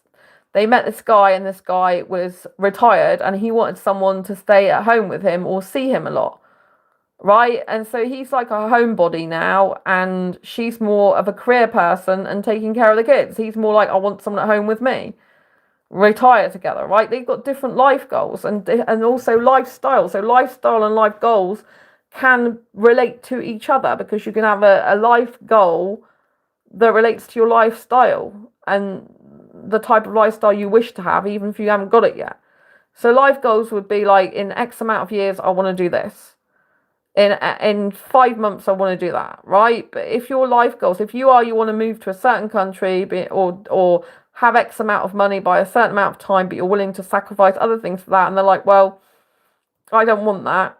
My life goal is to be on a desert island and to just have nature in my life. I don't want any communication with the outside world. I don't want mobile phones.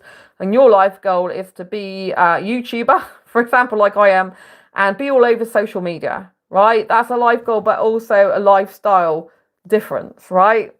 Lifestyle compatibility can really be a deal breaker. It can really cause a lot of problems. So, for example, with my lifestyle, I like to ideally go to bed at 4 a.m.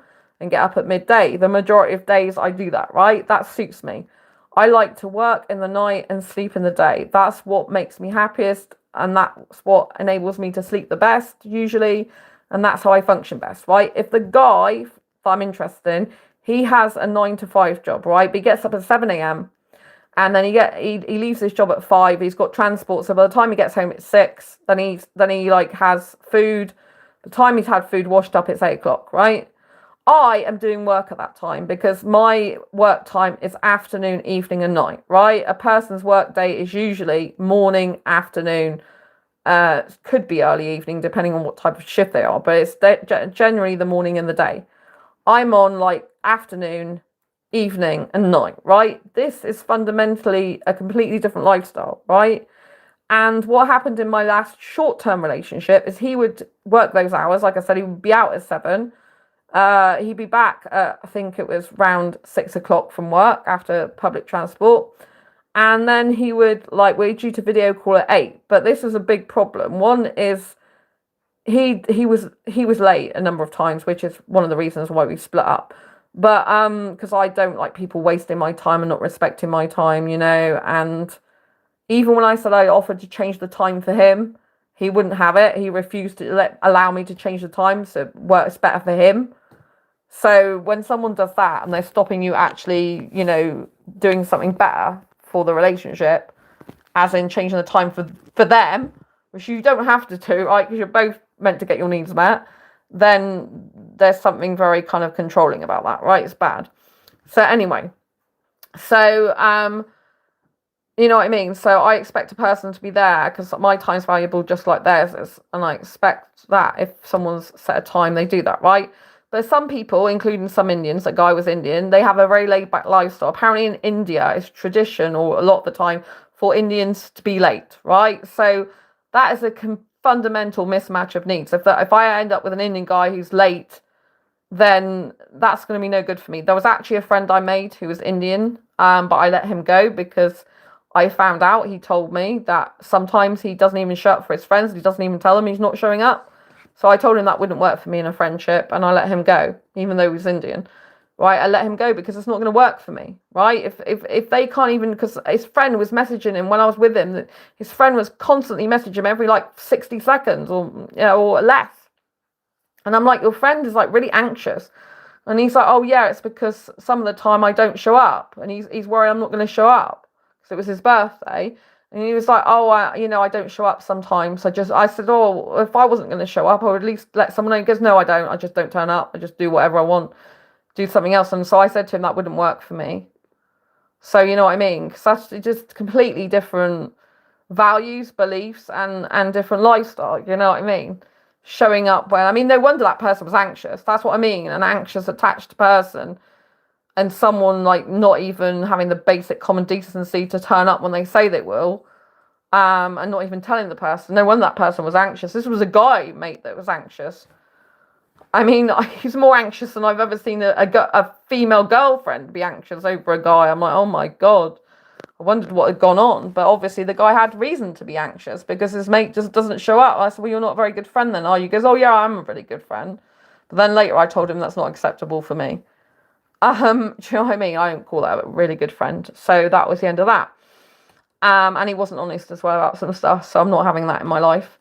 I don't need that, right? So lifestyle. So, if you've got a very laid back person, someone who doesn't want to keep to time, someone who, or someone who works on a different time scale to you, sometimes it can work, but only if two people work it out. So for example, like I said, with my last short-term relationship, the Indian guy, not the Indian friend I've just talked about, but the Indian guy I was in a relationship with, when he didn't turn up to video dates, for example, on time, and he wouldn't allow me to change the time to make it work better for him, then that's a fundamental lifestyle and values and belief compatibility, but it was difficult because when I was video calling with him at 8 or later, depending on whether he showed up or when he showed up, then it was hard because that's when I would usually be doing my work. And so when I was video calling him, I wanted to video call him because I like quality time. It's my top love language. It caused me immense problems because I couldn't do this channel like I'm doing now. I couldn't produce as much content. I couldn't do all my own interests. I couldn't go out shopping late at night because I would need to be calling him. If I went out shopping in the day, it would then make me late to do my other work, or I wouldn't do enough of my work, and it was stressful, right? So that's why I think sometimes I'm much better off single and not in a relationship at all, because this fundamentally is at odds. My lifestyle is very at odds with a serious, committed, long-term relationship, unless I found someone who was on the same time scale as me. But even then they could change because usually I have to video call after the guy's work because he'll work, for example, for an employer, and so he can't be flexible. And then while I'm video calling him, which I need because I need quality time in a relationship because it's my top love language, but while I'm doing that, I'm missing out on my work and what I love to do, my passions. So at the moment, my actual lifestyle is my own lifestyle is at fundamental odds with my relationship needs, quality time. And to this day, I still have not worked out how to do that. Because I need quality time with the guy. I like spending a lot of time video calling for hours with a guy I'm in a relationship with. But doing so means it takes me away from my career, my passion, my joy, my purpose, my mission. And so I've got a fundamental problem I've got a fundamental problem, and my lifestyle doesn't match my love language in a relationship unless we're on the exact same time scale. I don't know how that would work actually, because I literally get up and then I start doing work. Usually I have a plan for every day, or sometimes it's in my diary, other times it's just in my head. A lot of the time it's written in my diary manually. And I'm busy every day. Like every day I've usually got stuff going on. If I have a relationship, I have to plan when to have video calls and phone calls because I'm just so busy. Right. And so, you know what I mean? It's like even if we're on the same time scale, it would still botch up both our works probably and be very difficult to navigate. So I haven't like worked out even if I could have a relationship suitable for me at the moment, because at the moment I don't see how I'm happy being single anyway. I really am at the moment. And especially because I'm just doing this channel's doing amazingly well. If you notice, because I've been posting even more and more videos. Because I have less friends now. I don't have any in-person friends unless I class Minky as an in-person friend who's in this chat. I've mentioned Minky before, bringing my friend. But because we haven't seen each other in person for a long time, I class him as an online friend at the moment. But we have been chatting about possibly meeting up again in person. So I might change, but I haven't seen Minky since 2018 in person. That's a long time. We're 2025 now. But yeah, so actually, because I've not got any in-person friends at the moment, unless Minky's class an in-person friend, then yeah, I'm actually able to do more videos on this channel, able to like help more people on this channel. So for me, it works really well. I actually love it. I love at the moment I haven't got any in-person friends. I'm like, it's great. I've got my time to do what I love, and I'm really chilled and relaxed now on my own. I actually love being on my own. I am, and on this channel. I love you so much, community. I really do. Thank you for all the likes, comments, shares, and subs. By the way, we've just gone over 1,400,000 views now. We're over the 400,000 views mark now after the 1 million. So I'm really pleased. Thank you so much. Got over 128,000 just in the last 28 days. So I cannot thank you enough. And if you didn't already know, I'm a finalist for the Devon Business Award, not Devon Business Awards, sorry. I keep saying Devon Business Awards. I mean Women's Business Awards, global awards actually. It's not even a Devon thing. It's Women's Business Awards, the global awards in London. I've got to go to on the 3rd of December. I've been nominated for Speaker of the Year in Diversity and Inclusion Awards, which I'll be posting more about soon. If you want to vote for me, that would be really good. But yeah, so I've got to do a lot of work for that this month. A lot of posts about the event and got to get press involved and stuff like that. So actually, if I had a relationship now, it'd be very difficult for me to do all the things I do and have a relationship. So because my lifestyle is literally sleep and work and get food, basically, and go out to some meetups. That's most of my lifestyle, and I really love it, actually. I love it, I actually am really chilled out these days because I spend most of my time on my own. They say you're the sum of the 5 people you hang out with most, and I hang out with myself the most, and I have a Disney day every day of my life, and it's nice and magical. So I'm digressing here a lot, but anyway, so yeah, lifestyle. So if you've got 2 different lifestyles, so for example, it wouldn't be good for me to be with a guy who likes hiking, canoeing, all the outdoor sports really, because I'm a person who's indoors the majority of the time. I like entertainment. When I do go out, like for holidays as well, I want to be doing something constantly from the morning till the night, all out all the time, right? Some people who go on holiday, they just want to sit by the pool and soak the sun up and read a book. That to me can be more boring, right? I like to be doing something constantly, 24/7 nearly. Right? I like obviously sleep in showers, but I don't get much sleep when I'm away usually. I'm constantly out from morning till night.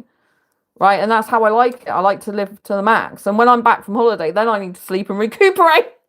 I need a holiday at home from my holiday away. It's quite funny.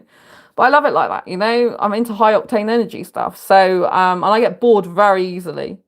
Very easily. So I like to be doing something all the time, really. And I love my life. So I think I'm better off single a lot of the time these days because my lifestyle is very not compatible with others a lot of the time. But you never know, I might find someone. Mr. Beast, if you know who Mr. Beast is on YouTube, he's got a girlfriend. Or last time I checked, was it the Jay Shetty show? He was on there and he said was it Jay Shetty? Or was it, oh, no, Diary of a CEO, I think it was. Yeah, Diary of a CEO. He was on there and he was saying he had a girlfriend now. I think it was Diary of a CEO anyway. And Mr. Beast, you know what? He's like the most popular YouTuber of all time, I think. Anyway, he's got businesses, he's global, goes around the world, but her lifestyle, they were talking about it, her lifestyle she fits in around his because of how flexible she is in the work she does, and she's happy to do that. So there's hope for me yet. I might find a guy whose lifestyle happens to fit mine. I'll fit round mine, maybe. You never know. I live in hope of my Indian guy one day showing up. You never know. But like I said, at the moment, my love language, it's fundamentally at odds with my lifestyle in terms of relationship needs. It just doesn't work. I don't know how to navigate that. I haven't worked that out. At the moment, I'm thinking I'm happy to stay single. I mean, I could restrict myself when I do the quality time with a person, but I don't like restricting myself either. Do you know what I mean? Plus, if I'm chatting a lot, then it can make me too tired to do other work. So even if I did my work afterwards, the quality time, then I'd probably feel too tired to do it. And before, I'm kind of thinking about the person all the time when I'm trying to concentrate on what I'm doing and thinking, oh, if I've got to go shopping, then I can't do a video because I've got to go shopping. And then instead of doing a video later, I've then got to speak to this person that I need to speak to because I love the person and want quality time with them. But it then, it causes problems with my work. So anyway, I digress. So lifestyles need to be compatible. Like I said, if a person's a really outdoors person, I'm mostly indoors. That's not going to work. If a person's into nature, camping, all that lot, I'm into hotels. Not doing much walking, just going out for entertainment. That's going to be a fundamental, again, difference in lifestyle. Someone who wants sex, marriage, kids. I don't want sex, marriage, or kids, or to live together. Again, completely different lifestyles. They say it's deal breakers, and I've said over here, but it's also different lifestyles. You have a very different lifestyle where you've got kids and you're married and living together than you do when you're in a relationship but living separately with no kids and no marriage, right? The lifestyle is different. I've said to people before, people are like, oh, kids don't change your life. And I'm like, of course they do. I can't be out clubbing or wherever I want to be at 2 a.m. in the morning if I've got a kid to look after. It's just like saying that. It's just like saying that, that you don't ever butter bread or something. It's just not realistic. Right. So apart from I didn't used to butter bread because I didn't have butter for a long time. So it's not impossible. But anyway, I can't have either of those now. So life purpose, right? If your life purpose is fundamentally at odds or different to their life purpose, then that could be a serious reason why you're incompatible as well, right? So my life purpose is to get asexuality recognized as a sexual orientation in its own right throughout the globe. So no asexual has to live in fear of ridicule ever again, right? That's my life purpose and my mission. Right, but my other life purpose is writing. So first and foremost, my life sole purpose is writing, and followed closely by my mission, which is also my life purpose. So I've got more than one life purpose. But so, for example, if I met a guy who I thought about having a relationship with, but he did not want me to talk about asexuality public. He did not want me to talk about the relationship I have with him at all. And I wouldn't be happy with that because if he doesn't want me to discuss the relationship I have with him at all publicly, that's not going to work for me because my whole channel is about my asexual life. And that includes the people I love and the people in it, right? Of course, I'm not going to share absolutely everything because some things are secret. But there's a lot of things I do share that probably other people wouldn't on their channels because they would think it's too personal, right? If I have a guy, I've had some asexual guys I've come across, right? And they don't want to be in a relationship with me if it means they have to reveal that they're asexual because they don't want other people to know they're asexual. They want to keep it secret. Well, that's up to them if they want to keep it secret. But that doesn't work for me in a relationship because I would openly say what their sexuality was on this channel. And I don't want to live in fear of not saying that. I'm worried about if I say something wrong on this channel, it would make me feel restricted.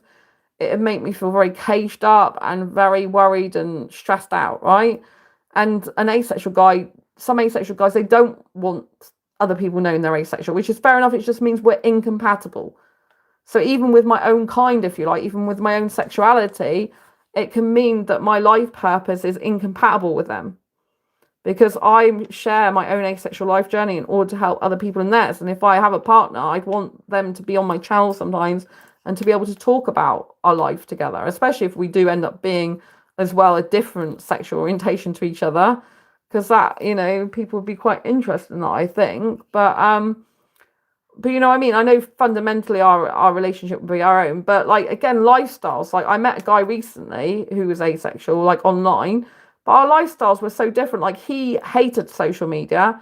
He didn't want to be on it. He was connected to me on social media via Facebook at the time, but he said he usually just uses Facebook to make money and that's it. And he doesn't like being on social media. It's not who he is. And I'm like, well, we're not compatible. I don't think we're compatible. And he was like, oh, well, how? He was like, oh, we can make it work. And then he was asking me, how can we make it work? Obviously, we're not making it work now. I'm not in contact with them anymore. But it's fundamental difference in lifestyle, right? I'm all over social media. I love being all over social media. I don't expect the other person to be all over social media like I am. But if they fundamentally hate social media, yet they're using social media to talk to me, I've had this before with my short-term ex last year, that's a fundamental difference in lifestyle and what they value. Right? For me, connecting through Facebook Messenger, for example, is about an emotional connection. It's about me connecting with my partner or person that I like or whatever. I use Facebook Messenger for nearly everything, but for, you know, in terms of like friends or potential relationship, I communicate by Facebook Messenger because I run groups on Facebook. It's very easy for me to have on my phone. I'm not on WhatsApp. I get loads of sexual guys asking for my WhatsApp number all the time, and I really don't want to be on there. And I'm not, because I've got enough social media to be doing. And I feel like, you know, I'm just some other number to a sexual person when they're like that. What's your WhatsApp? You know, it's like they're collecting numbers or something. Really puts me off using WhatsApp. I think it's just a lot of sexual people, they're only interested in hooking up, basically, that want my number on there. And I'm just like not interested. I don't have WhatsApp. But you know, so I'm all over social media. I love being all over social media. I want someone to be on my channel with me sometimes. I want to be able to go out and say, hey, do you want to be in my video? And you know, they're like waving in the background or whatever, you know, like not having to cut off. I've had friends before who don't want to be on camera. And I respect that. And I'm not going to put someone on camera who doesn't want to be on it. But at the same time, I don't want to be in a relationship with someone who doesn't want to be on camera because, you know, if I'm going to spend the rest of my life with someone, they're going to be a big part of my life. I don't want to keep cutting them out. It's very hard for me to do that, right? I do it because I can do it, but it's very hard for me to do it.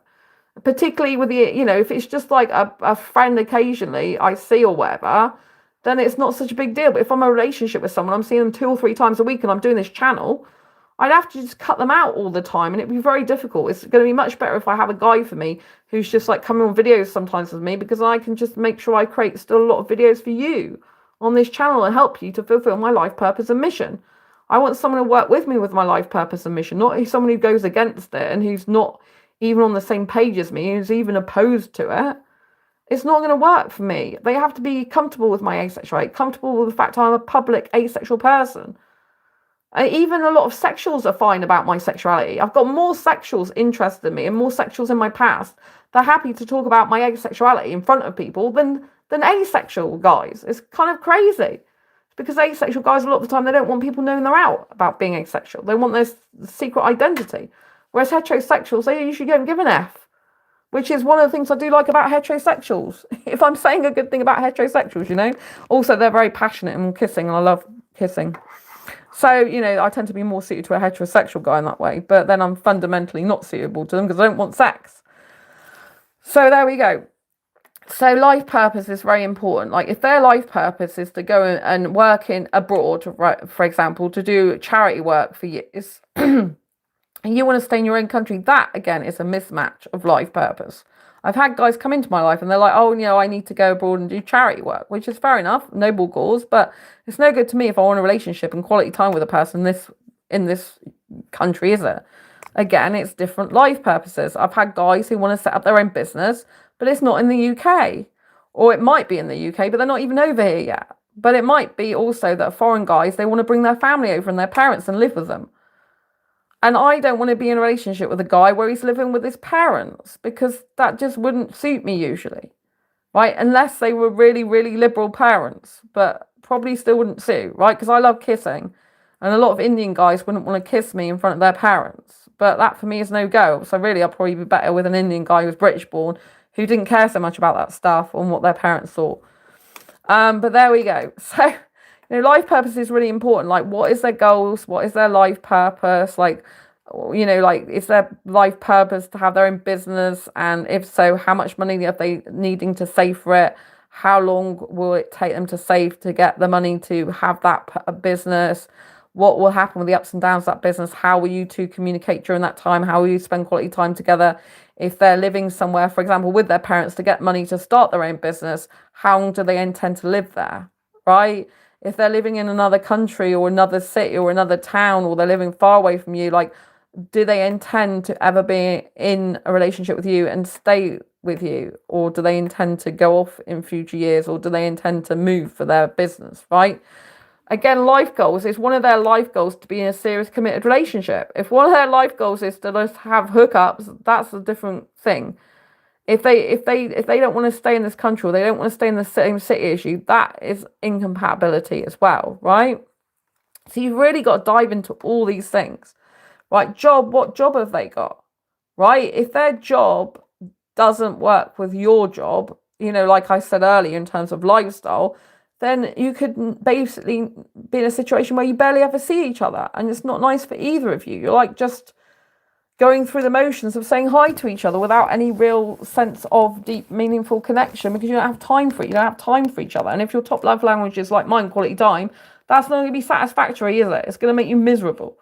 So again, a fundamental incompatibility of needs. If their job is doing something that you really hate, for example, if you are vegetarian and your partner is a butcher, you might be able to stand it, you might be fine and separate that, but other times you might just think that's absolutely disgusting. They're slaughtering animals, they're chopping them up, and I'm a vegetarian, don't believe in that type of stuff, right? So that, again, their job might impact you like that. If they work for a political party that's against your own political party and it's causing problems in the relationship, again, that might be a deal breaker, something that's not rectifiable. If your job and their job is completely different times of day all the time, and you don't have any quality time together, all they want to do when they come home from their job is to go to sleep, and you want to spend time with them and they don't, or they can't because they're too knackered, then again, that's not going to work. If you are having a long distance relationship, you have to have a life goal at some point in meeting and being together in real life. You know what I mean? You have to usually have that, right? One person has to move to the other if you're in a relationship with a human. Obviously, some people are in relationships with AI, and the AI can't physically move there unless they're a physical robot, but they could be in your presence in your home all the time on your phone or device, right? But if it's long distance, one of you has to have a willingness and capability and finances to be able to move to the other one, right? You can't have a long distance relationship for years and years and years, usually, without meeting up at some point and one of you moving to the other. So don't get into relation. If you're a non-mover, right? I'm a non-mover. Like, I don't want to move. I like where I live. I want to stay here in Exeter, right? So I have to find a guy. If I find a guy who's willing to move to my city, to live near me but not with me, right? Which is a big ask, really, if he's not used to that, right? But it's not a big ask if a guy's just naturally like that. If he's like, yeah, I like my own space. I like to live separately. I like the look of your city. I'm happy to move there, you know. And he's going to take steps to actually do it and take the real steps. There's some people that are all talk. They were like, yeah, sure, I'll move to your city. A year later, they haven't moved. Passport Pioneer, she is the best. Thank you. So if your life goal and their life goals are completely different, been subscribed for a while. Oh, thank you, Passport Pioneer. I really appreciate that a lot. I really, really do.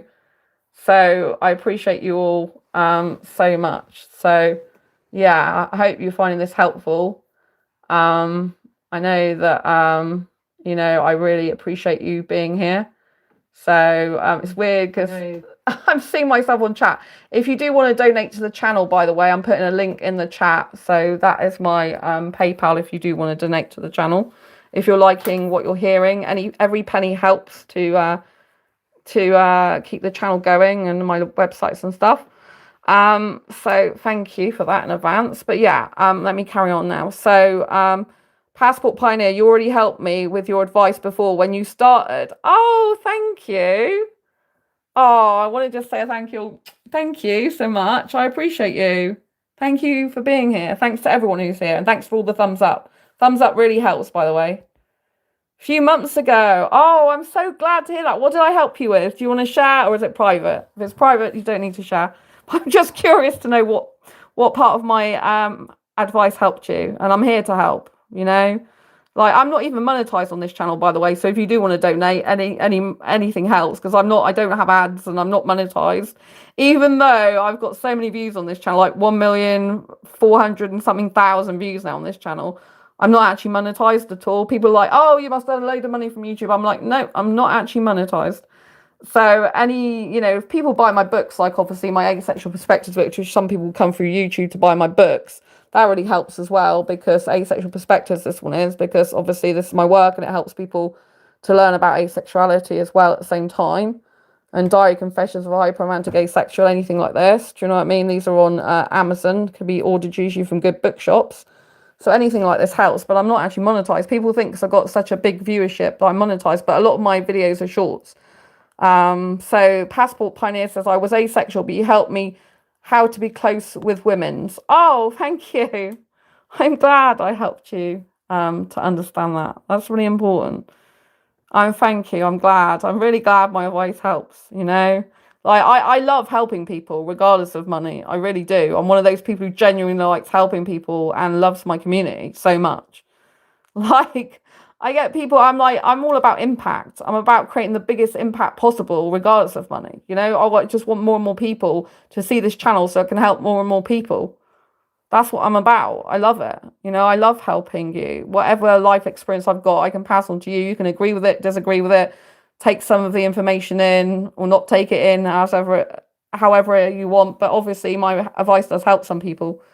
So I've had other people say my advice helps them as well. So I really appreciate you being here. Thank you for saying that. Means a lot. Right. So we're coming up to like what was I doing? Oh yeah, I was talking about jobs. If your job is fundamentally at odds with another job, then right. So passport. Hang on a minute. I just got another message. Passport holder. Your knowledge makes you really.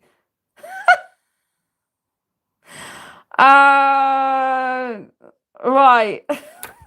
I don't know if I should read that message out. Your knowledge makes you really sexy. I hope that I can see you just once in my life. YouTube actually held that comment, so I couldn't see it unless I revealed it. Okay. I'll show that comment, but yeah. It's like, right, okay. So they said, right, okay. I think YouTube might be still holding it, but yeah. So it's holding your comment because it knows the word sexy and I'm asexual. But anyway, thank you for your comment. I'm gonna blush now. I'm probably blushing a little bit. I'm wearing a red top anyway. Anyway, I'll take that as a compliment, I think. Right, moving on. So anyway, job, like I said, the jobs have got to be compatible, that your lifestyles fit into each other with the job you've got, and also that your job isn't fundamentally at odds with each other. There was an asexual guy I came across, and he worked in catering, but he was always moving around to different places throughout the country. Again, that's no good to me because I want stability. I want a stable home, a stable life, and I want to have a home base where I'm, like, can be with a guy who lives near me but not with me. So a guy who's like moving around the country for his work wouldn't personally suit me. Some people might like that. I don't personally like that, right? I need to be able to have dates. And even if I don't see a person every night, I want them to be near me, right? But not living with me. So introvert and extrovert. So this is a really important one that a lot of people don't take into account. Again, with asexual sexual relationships or any sexual orientation. This applies to any sexual orientation, right? All this nice spider's web of diagram here, right? It all matters to every type of relationship, regardless of whatever sexual orientation you are, basically, okay? So introvert and extrovert is a really important one, right? Now, while a relationship with an introvert and extrovert can work, it depends on how extrovert the extrovert is and how introverted the introverted is, right? Now, these people can complement each other, but they can also cause each other's needs not to be met. So this is important. So if you've got an introvert, right, but the introvert is willing to go out sometimes and enjoy themselves and like going out and be comfortable with it, right, then that could work with the extrovert. But if there's an introvert who really is a homebody, they like to predominantly be at home it's a huge task for them to go out. They don't really feel that comfortable being out much of the time, and they prefer to be at home the majority of the time. That's not really going to work with an extrovert lifestyle unless the extrovert is happy to be on their own out all the time and then just come home to the introvert. Right? The extrovert would usually want their introverted partner to be with them sometimes and go out on day trips, for example, maybe meetings, maybe some social occasions, stuff like that. They might not want to go to everything on their own because they might then feel, what's the point in being in a relationship when they could just do that if they're single, right? So an extrovert doesn't usually always work well with another extrovert. I'm extrovert, but I wouldn't like it really if someone was as extrovert as me, I don't think. I'd be open to a relationship with another extrovert, but I personally think I'd be better with an ambivert. So I put introvert and extrovert, but I haven't put ambivert on here. So I'm running out of paper, as you can see. So an ambivert is someone who's basically in the middle where this line is. So sorry, my live stream went off for a blinking second. So introvert and extrovert, like it's in between an ambivert. So they're not introverted or extrovert, they're in between. So they're willing to go out sometimes, but and they're happy to go out, but they're equally happy to stay indoors. Right? So they're happy to go out or happy to stay in. They're flexible, up and down, in and out. They're happy doing both, whichever situation is. So ambivert might suit me very well because they got the flexibility to be happy to be at home when I'm at home a lot with my work, for example. But they're happy to go out and share moments of going out to the cinema, aquarium, out for meals and stuff. But again, it depends. They might be extrovert, but like different stuff to me. This again all comes back to lifestyle, hobbies, and interests. Right, I need to find someone who's interested in going to theme parks, zoos, aquariums. I can't even go to theme parks at the moment because I broke 2 bones in my spine last year. So until a physio or doctor or someone says I can go back to theme parks, I can't do theme parks. And I love theme parks. I don't know if I'll ever be able to go back to them ever again. I haven't been told. One of my past videos said you can't go at the moment, but there might be no reason why you can't go in the future. But yeah, so anyway, I like to go to, say, zoos and aquariums at the moment, out for meals, and to the cinema. Now, I can do all these things by myself, and I do, and I enjoy them, right? But if you've got someone who's introverted and doesn't really like doing these things, right, because their hobbies and interests are different, then it's going to mean that I have to go with someone who's not really interested in what I'm interested in, who's not as enthusiastic and not really invested in it, which doesn't feel good to me. I want to be with someone who loves the things I love because that's better for both of us. They're enjoying it. I'm feeling good being with them in that moment. If I'm doing something where I know they're not really enjoying it and they're just doing it for the sake of being with me and pleasing me, then I know their heart's not in it. And do you know what I mean? If their heart's not in it, then you know what I mean? It's like, it's not good. So yeah, it's much better to try and find someone who's compatible with you. But like I said, an extrovert, me being with another extrovert probably wouldn't work because we probably both want attention. Depends how their introversion affected them. Do you know what I mean? Like, it could work. We could be out a lot, really enjoying ourselves. It could work. But if they liked a lot of attention on them and I liked a lot of attention on me, that might distract from attention from each other, right? Because I like attention even, I'm being honest, right? A lot of people aren't even honest about that, right? So, but sometimes, like, there was an asexual extrovert who came to one of my meetups years ago. I think everyone else was as introverted, or there's occasional ambiverts, but it's very hard to find an asexual extrovert. Most asexuals are introverted, right? So if I was with another asexual person, they would probably more likely be introverted anyway, right? So I'm willing to know that I could be with an introvert if the introvert was happy to go out sometimes. I don't mean they're forcing themselves to go out. I don't mean they're pushing themselves to go out. I don't mean they're doing it to just please me or placate me, because that's not good. That doesn't feel good to me. It doesn't feel good if someone's pushing themselves to do something they don't really want to do, because I know their heart's not really in it. I know that when I'm filled with joy and I'm smiling and, I've got happiness in my eyes, do you know what I mean? And I'm overjoyed, and someone's just find it a drag and they're not really interested in it and not really in the moment, then that's just not feeling good for me. I'd rather be on my own. And I'd rather be enjoying it myself, because I can't really enjoy it if I know the other person's not really enjoying themselves and they don't really want to be there. That just feels bad to me, If they're just doing something to please me, while people pleasing might be good for some people, it's not actually good, because it's like, you're not really being honest. And also, it's just like the person can feel it. I can energetically feel when someone isn't really into something. You can see it on their face, you can see it in their mannerisms, their body language, and they're just going through the motions, or they're not really that invested, or they're finding it a drag, and they're like, oh my God, we're still here for another 5 hours, yeah. Right, I like to go to aquariums for the whole day. Like, there's an aquarium in Plymouth, right? It takes people about 2.5 hours to go around. I've still got footage to post from it. Like, I literally took over 50 videos while I was there. I think it was 56 or more. Right, so I still got footage to post from it. I went to the aquarium a few weeks ago, right? And I love the aquarium that much. I stayed in there the whole day, but the bit at the end, the person I was with, they said they were feeling hungry. So I left a bit earlier than I would usually leave. But I was okay. I felt I'd seen enough. But when I originally first started telling them that I want to go for the whole day, they're like, the whole day? I'm like, yeah, because I like just chilling out with the fish. I don't want to be rushed. I want to just chill out and, be in the moment. Plus, I like to take loads of videos and photographs. So if they're all right with that. So... do you know what I mean? So I've still got fish to post on that, but I love it because it's very calming for me. And if I want to calm myself down and have some zen or whatever you want to call it, I like to be in the aquarium all day because I'm just chilled out with the fish. I'm just enjoying the pretty colours, the sound of the water. I talk to some of the people who are fish experts in there. I just chill out with the fish and I really, really feel good. It's like a whole calming effect all over my body. But if I'm with someone who doesn't really like it, it's feeling a grind and who's not really happy and it's going against their personality and them, that to me I can't relax really then, can I? I can't fully relax knowing that they don't really want to be there. Do you see how this works? Like, and also, like, if an introvert really wants the other person to spend a lot of time at home with them, because it means the world to them. The introvert's like, I really want a homebody, someone who wants to sit and watch Netflix, someone who wants to like do things indoors with me a lot, someone who wants to be there with me, and that extrovert partner is out all the time. They might feel emotionally neglected. They might feel like, that person, the extrovert might feel emotionally neglected. The introvert's not with them, showing their face as their partner and being in the moment with them.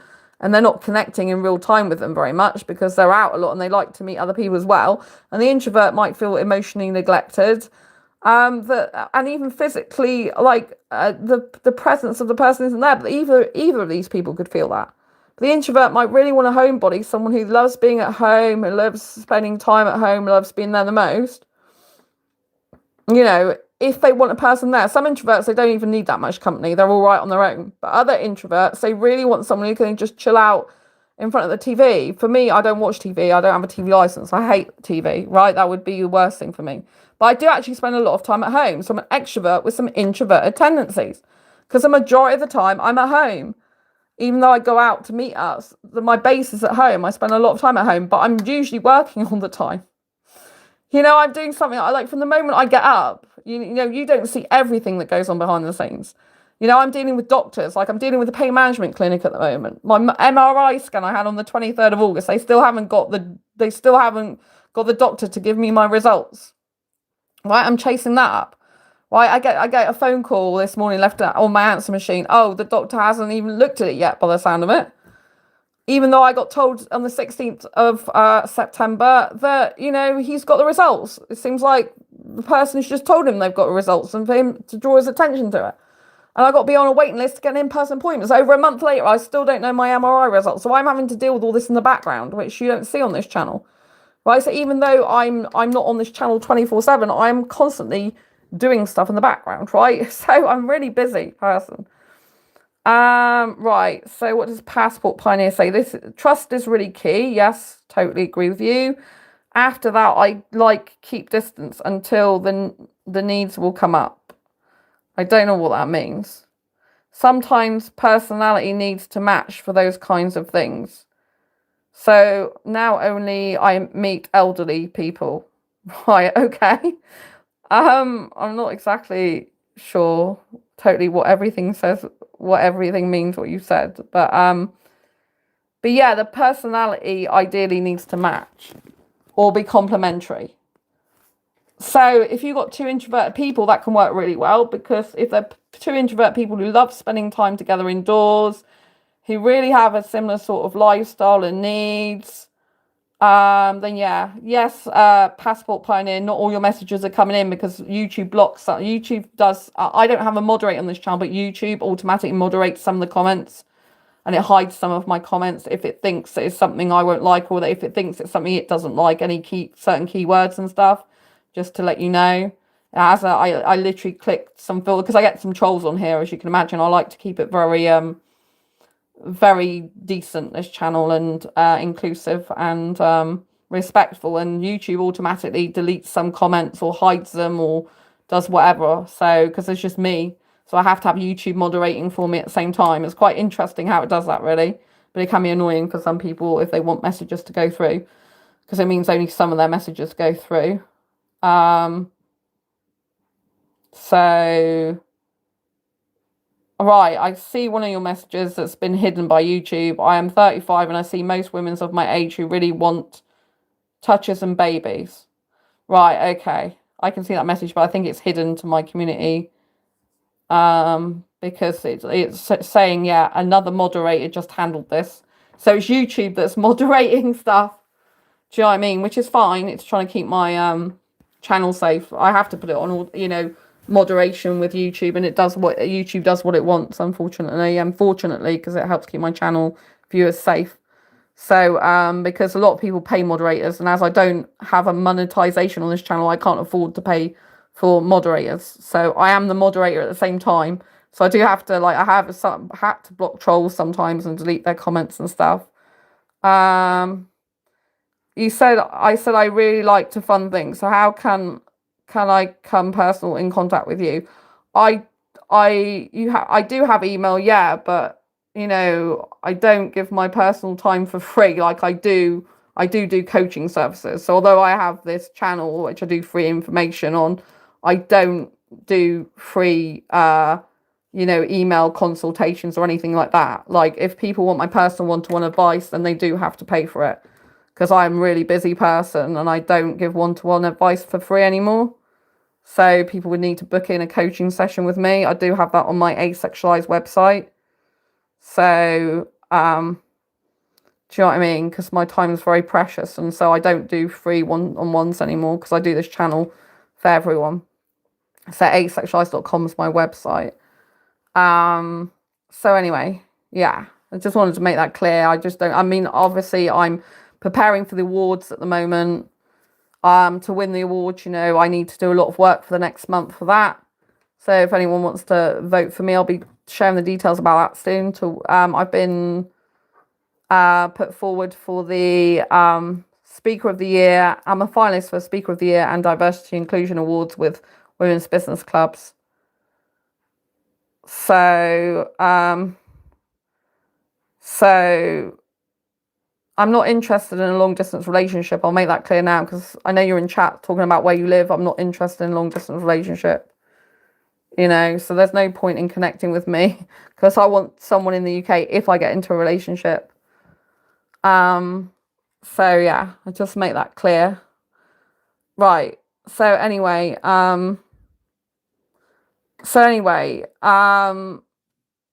introvert and extrovert. Yeah, so you need to make sure that you're compatible in terms of introversion and extroversion, and that both of your needs are met. And so if one person is introverted and the other person's introverted as well in the same way, that can work out really well. Similarly, if you had extroverts that weren't overshadowing each other, that were rather complementary to each other, and they were,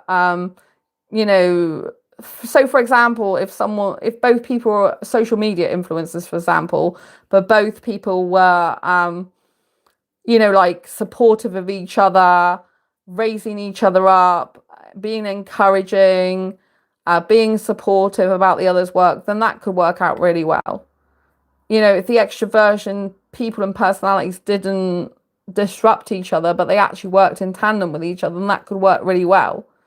An introversion and extroversion person can work in certain circumstances, because the extrovert might feel good by having some time with the introvert indoors, for example, chilling out, if they've got a busy social life usually.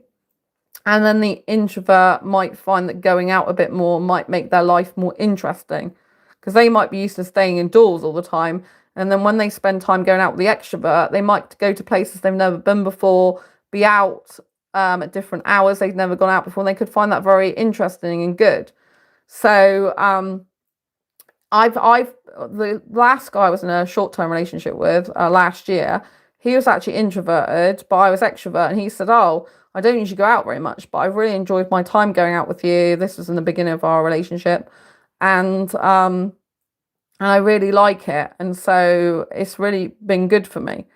But over time, I think the introvert and extrovert person incompatibility showed through, because I think he preferred to spend more time at home, whereas I really need someone who'll go out with me and enjoy them going out with me on a consistent basis throughout time.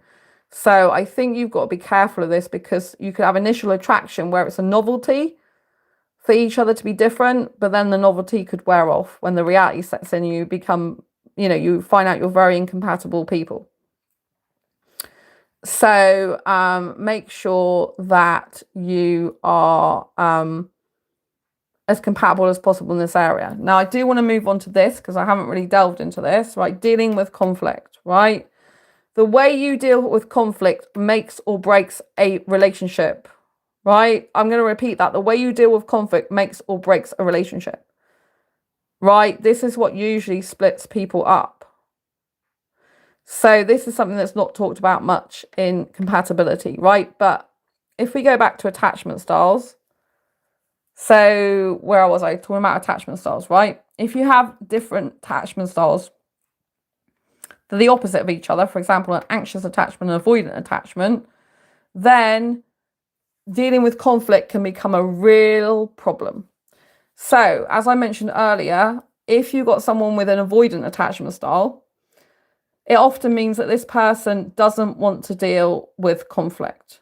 They will want to run from it, hide from it, withdraw from it, do everything they possibly can to avoid it. If the anxious person is in a relationship, they could find it hard to deal with conflict as well. They could find it, a worry that the person might abandon them if they bring up difficult conversations as well. And they might not want to deal with conflict. But both people avoiding conflicts for different reasons is not going to get conflict resolved and problems resolved. And it's going to be a build up and escalate. And people are going to be suppressing and repressing their emotions, how they really feel, to eventually resentment's going to build up. And things are going to go on in the background in their minds. They're not going to tell each other. And then eventually they're going to split up, because they're not going to be able to. They could be together for years, but eventually they'll usually split up, or their relationship will just be up and down the whole time, right? But you could have an avoidant and anxious, where the anxious wants to address the problems. They want to get them addressed quickly as possible to rectify the situation, because it makes them anxiously worried, right? Whereas the avoidant just wants to shut down, retreat into their shell, and not deal with the conflict at all, because they're avoidant.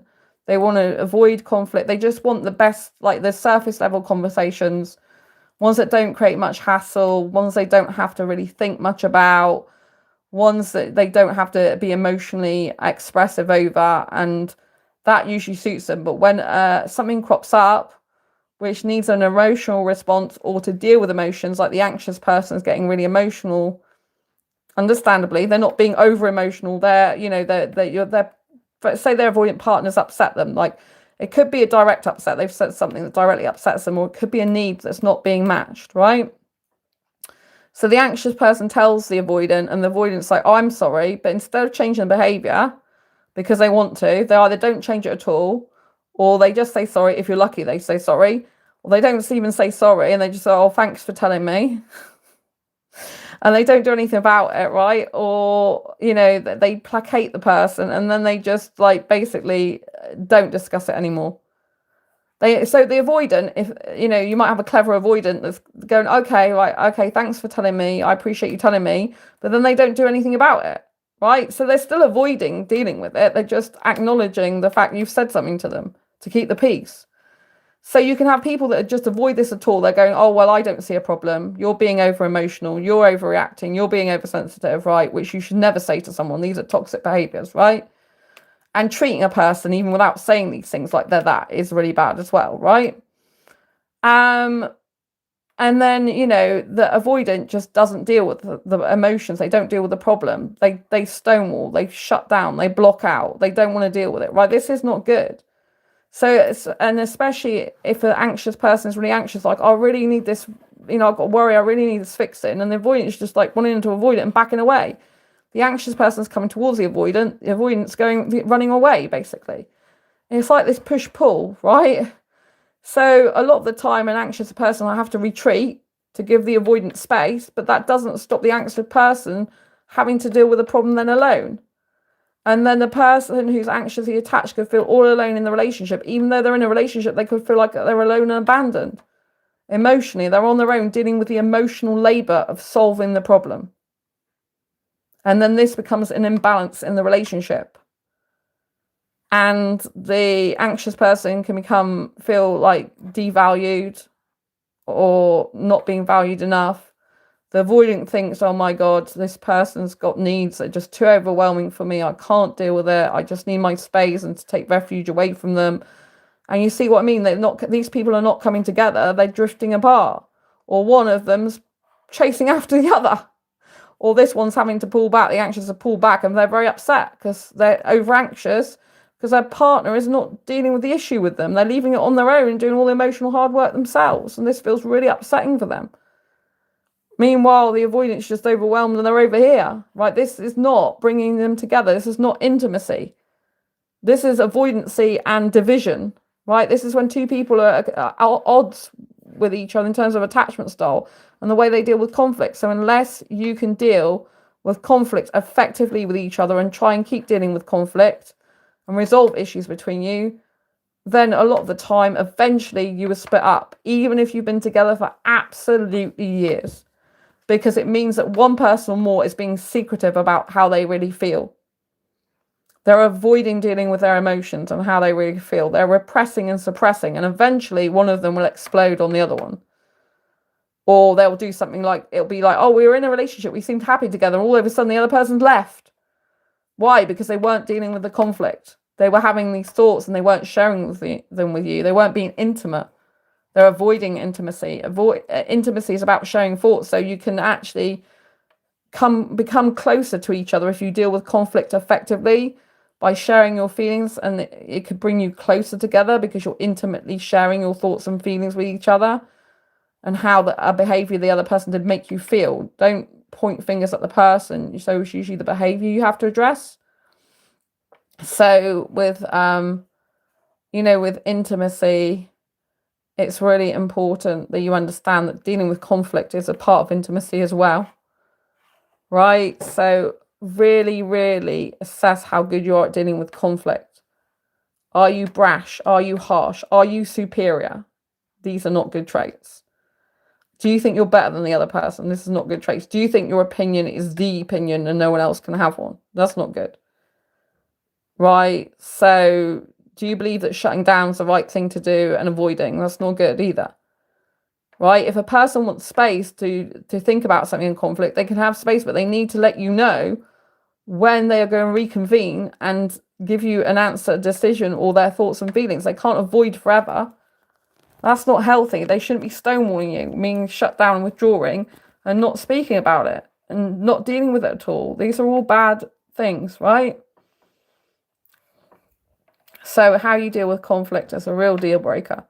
So remember that an asexual and sexual relationship is not just about asexual and sexual needs in terms of sexual compatibility. It's all a host of all these things, right? I'll just go through them again quickly. Obviously, sexual needs. If you've got a sex repulsed asexual and you've got a person who really needs sex in a relationship, the asexual repulsed person doesn't want to do any sexual things whatsoever, and the sexual person really needs sex. That's a fundamental incompatibility of sexual needs, right? That's not really going to be very healthy, but there are exceptions to the rule of people working this out, right? So I'm not going to say it can never work. I'm not going to say people can't make it work, but it is still a fundamental difference in needs. And, it is. And I think if a sexual person can go without sex genuinely, for example, if they've got low sex drive or they're impotent or they've got maybe a medical condition or disability that stops them having sex, sex, and maybe they can be compatible with an asexual with sexual needs, a sex repulsed asexual. Not all asexuals are sex repulsed, so some asexuals are sex indifferent, sex neutral, sex positive even. So some asexuals will have sex, but if you're with an asexual person who doesn't want to do any sexual acts, they want to have monogamy in the relationship, and maybe even they don't like you watching porn or anything like that. I'm like that. I don't like a guy watching porn. I consider that cheating. So, and I'm sex repulsed for me personally, and I'm monogamous. So I wouldn't want a guy going watching women have sex and porn and masturbating to that and all sorts of stuff. I don't care if a guy's masturbating, but not over other women and people, right? So that wouldn't work for me personally, right? But some other women might be fine with some of these stuff, you know? So every asexual is different. So always ask the asexual person how their asexuality affects them in relationships, right? And what their needs are. And obviously, as a sexual person, you need to discuss your needs. You need to say to the asexual person, are you comfortable with me discussing my needs? I mean, if the asexual person can't listen to you at all on your needs, and you're a sexual person that needs to express your needs, then that is a fundamental breakdown in communication from the beginning, right? If you can't even express your needs. But some asexuals might not like it. They might be that repulsed, and if you're really sexually driven, it just might be a no-go from the start because they don't even want to hear about sex. It makes them feel sick, right? So that might be a fundamental, complete mismatch of needs from the beginning, and you really just need to move on to other people, right? And just forget it, the relationship. You know, obviously, if you're already in a relationship with someone, then you have to try and work it out. But always have open, honest communication if you can. But obviously, if you've got a situation where an asexual person doesn't want to even talk about sex and a sexual person needs to talk about sex, you can't even have a decent conversation to deal with potential issues that come up. That's not going to be good or healthy for either of you, right? You need to find a relationship that's the most healthiest you can possibly find, right? For both of you to be compatible. So intimacy, as we've discussed, comes in many different forms. You can have, besides physical intimacy, so an asexual person might still have physical needs. I still have physical needs. I need kissing, cuddling, holding hands. I need a lot of physical contact, but with my clothes on without sex and not being touched in places I don't want to be touched, right? So some asexuals can still have strong physical needs, but not the same as a sexual person with intercourse, for example.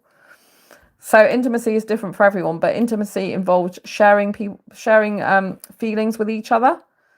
It also involves having intellectual conversations, sharing secrets with each other, sharing fears and hopes and dreams. All these talk about feelings as intimacy. This is emotional intimacy.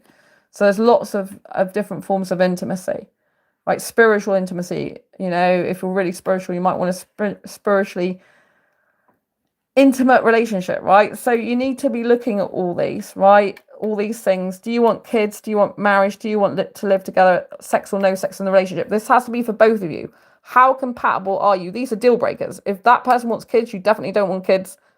That's not compatible. You're not compatible for a relationship, right? If you want marriage and they don't, that's not compatible. If you want to live together and they don't, that's not compatible. So you definitely definitely want sex and they definitely don't want sex. That's not compatible, right? These are incompatibilities, right? Communication. If you don't want to communicate properly, healthily, you just want to shut down, you don't want to deal with issues, you don't want to admit accountability, you don't want to ever say you're wrong, don't like to say sorry and take responsibility for actions, that's not going to be any good or healthy in a relationship. Sort your shit out first, get a therapist, get some help to be healthy in a relationship for yourself and for someone else, right? You need to have good traits. You need to have accountability, responsibility for your actions. You need to have healthy communication, address the person's behavior that you don't like, not the person themselves, right? Like, have healthy communication, not sarcasm. Sarcasm is a sign of narcissism. There's a lot of narcissists that use sarcasm. In dating profiles, if someone says, oh, if you're sarcastic, we'll get along, I usually run from those profiles because most people who are narcissistic that I've come across are sarcastic, but not necessarily all of them. And not everyone who's sarcastic is a narcissist. But it's I've not met many narcissists that aren't sarcastic. So sarcasm is, as they say, is the lowest form of wit, and it's also a way of insulting you meant to be in a jokey manner, so they can get away with insults and stuff like that to you. It's disgusting, and I don't like it at all. So, I mean, you might, if it's sarcasm that's not aimed at you, So say they are, oh, I really love doing this job. Not, that's sarcastic, but it's not aimed at you. That could be okay. But any sarcasm that's personally at you, going, oh, can't you take a joke? And stuff like this, that devalues any of your personality, belittles you or anything like this.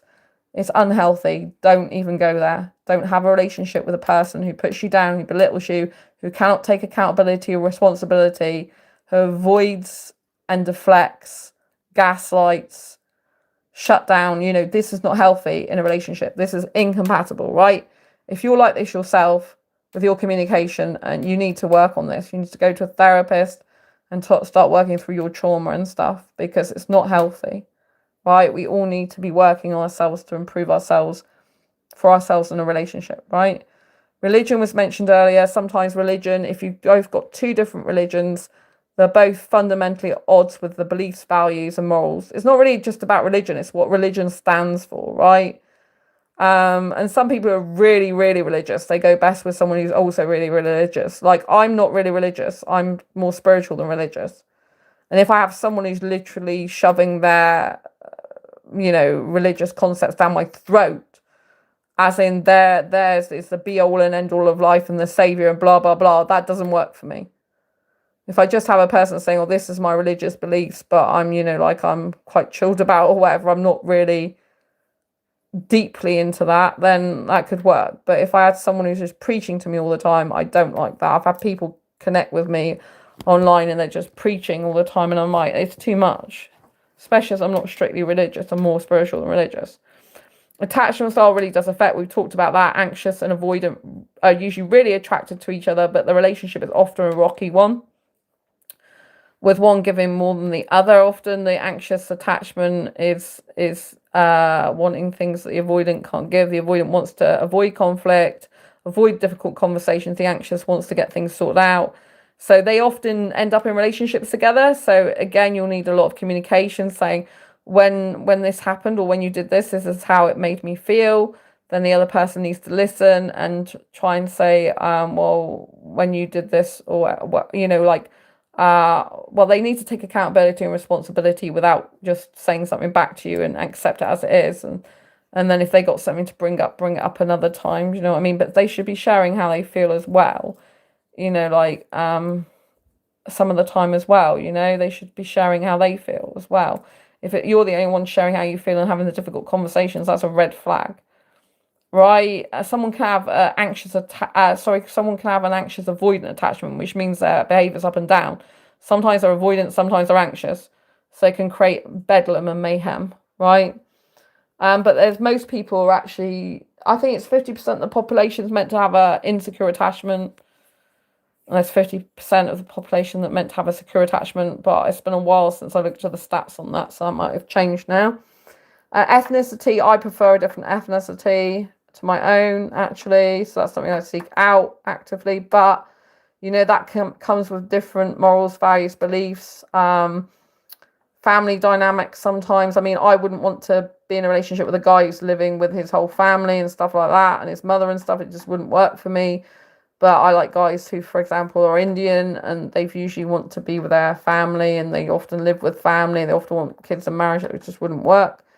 But, I do like foreign guys more than British guys these days, right? But I'm in the UK, so yeah. But there can be some Indian-born British guys, right?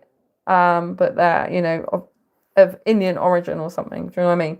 But ethnicity, is your ethnicities compatible? If it's more like really saying, are your values, morals, beliefs, and ethics compatible because of your ethnicity, rather than the ethnicity itself, if you know what I mean? It's what that person stands for. So, for example, in Indian culture, I'm nothing really like Indian culture, but I love Indian guys.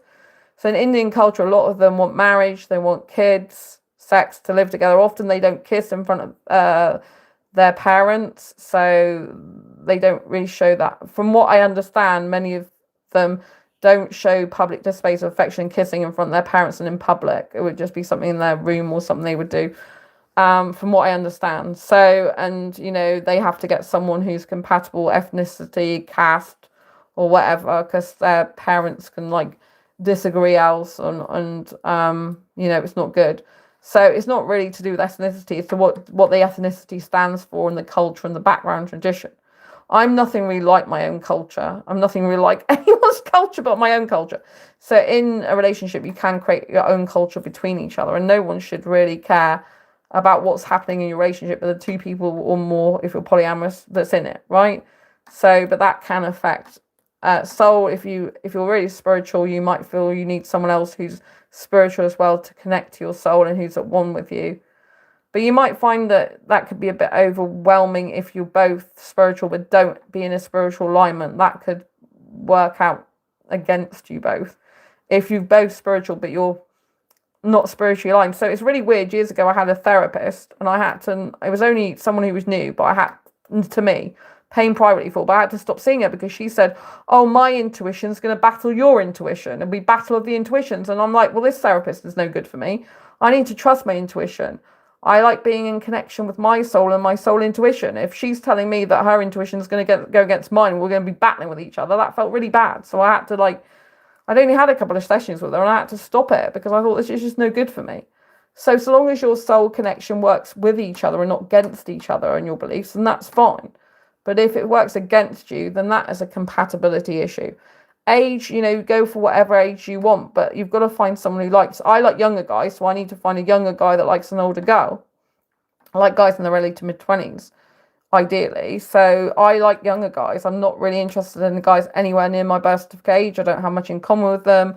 I have a completely different mindset, completely different lifestyle, completely, different thinking. So I don't relate to it at all. My soul age is really young, and I love it that way. I'm not interested in my birth certificate age. It doesn't interest me at all. So if a guy gets fixated on my age rather than the young soul version of me, then I just know he's usually not for me. But but age can cause difficulties with incompatibility. From my point of view, I'm usually not compatible with anyone near my birth certificate age. So it is a really big deal for me, but not in the way you'd think. So instead of thinking find someone your own age, mine's the opposite. Find someone who's not near your own age. Because you're just not compatible usually and don't have anything in common with guys your own age, Sandra. Do you know what I mean? So, but for a lot of people, you might think age matters because you have different interests and tastes in music, in clothes, in hobbies and interests. But I have the same interests usually, or even younger interests than the guys who are in their early to mid-20s. Sometimes I'm too young for them because they like older stuff.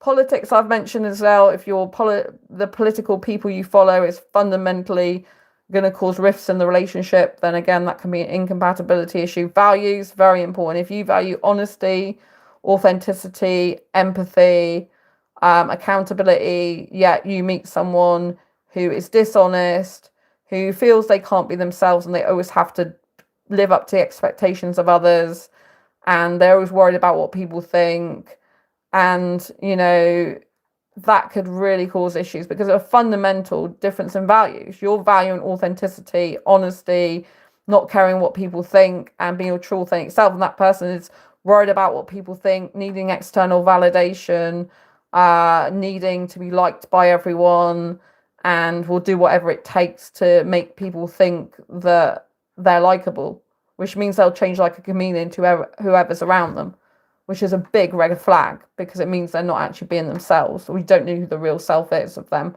Probably neither do them, because they're just people pleasing all the time. They're not really living into their authentic self, which they need to work on. But if they don't think there's anything wrong with that, if they need external validation all the time, I'm not saying you can't get praise from people externally and it doesn't feel good. Of course that feels good. But if someone's literally wanting praise and external validation for everything, otherwise they can't feel good about themselves at all, that's no good, right? Because you're not no partner is going to be able to fulfill the other person's needs 24/7 and always be there to praise them and to pick them up when things go wrong. Yes, you want your partners to do that. It's essential they do these things, but not to the point of where they can't live their own life and don't fulfill their own needs. Do you know what I mean? So you've got to think about that seriously. You've got to validate yourself in life. You've got to be confident enough in yourself that you can still live without the person and that you can still function as an individual on your own should you not be together, for example. You know what I mean? And if you're a really honest person, but the other person thinks it's fine to have little lies, it's not going to work. fundamental difference in values. I value authenticity. It's not good for me to be with someone who worries about what people think all the time.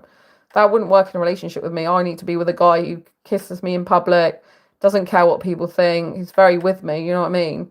Not worrying about, oh, I can't be seen like this. I'm like, oh my gosh. It's just fine if they want to be like that, but not with me. I'm not interested. Love languages we talked about. So there's a website called lovelanguage.com or lovelanguages.com.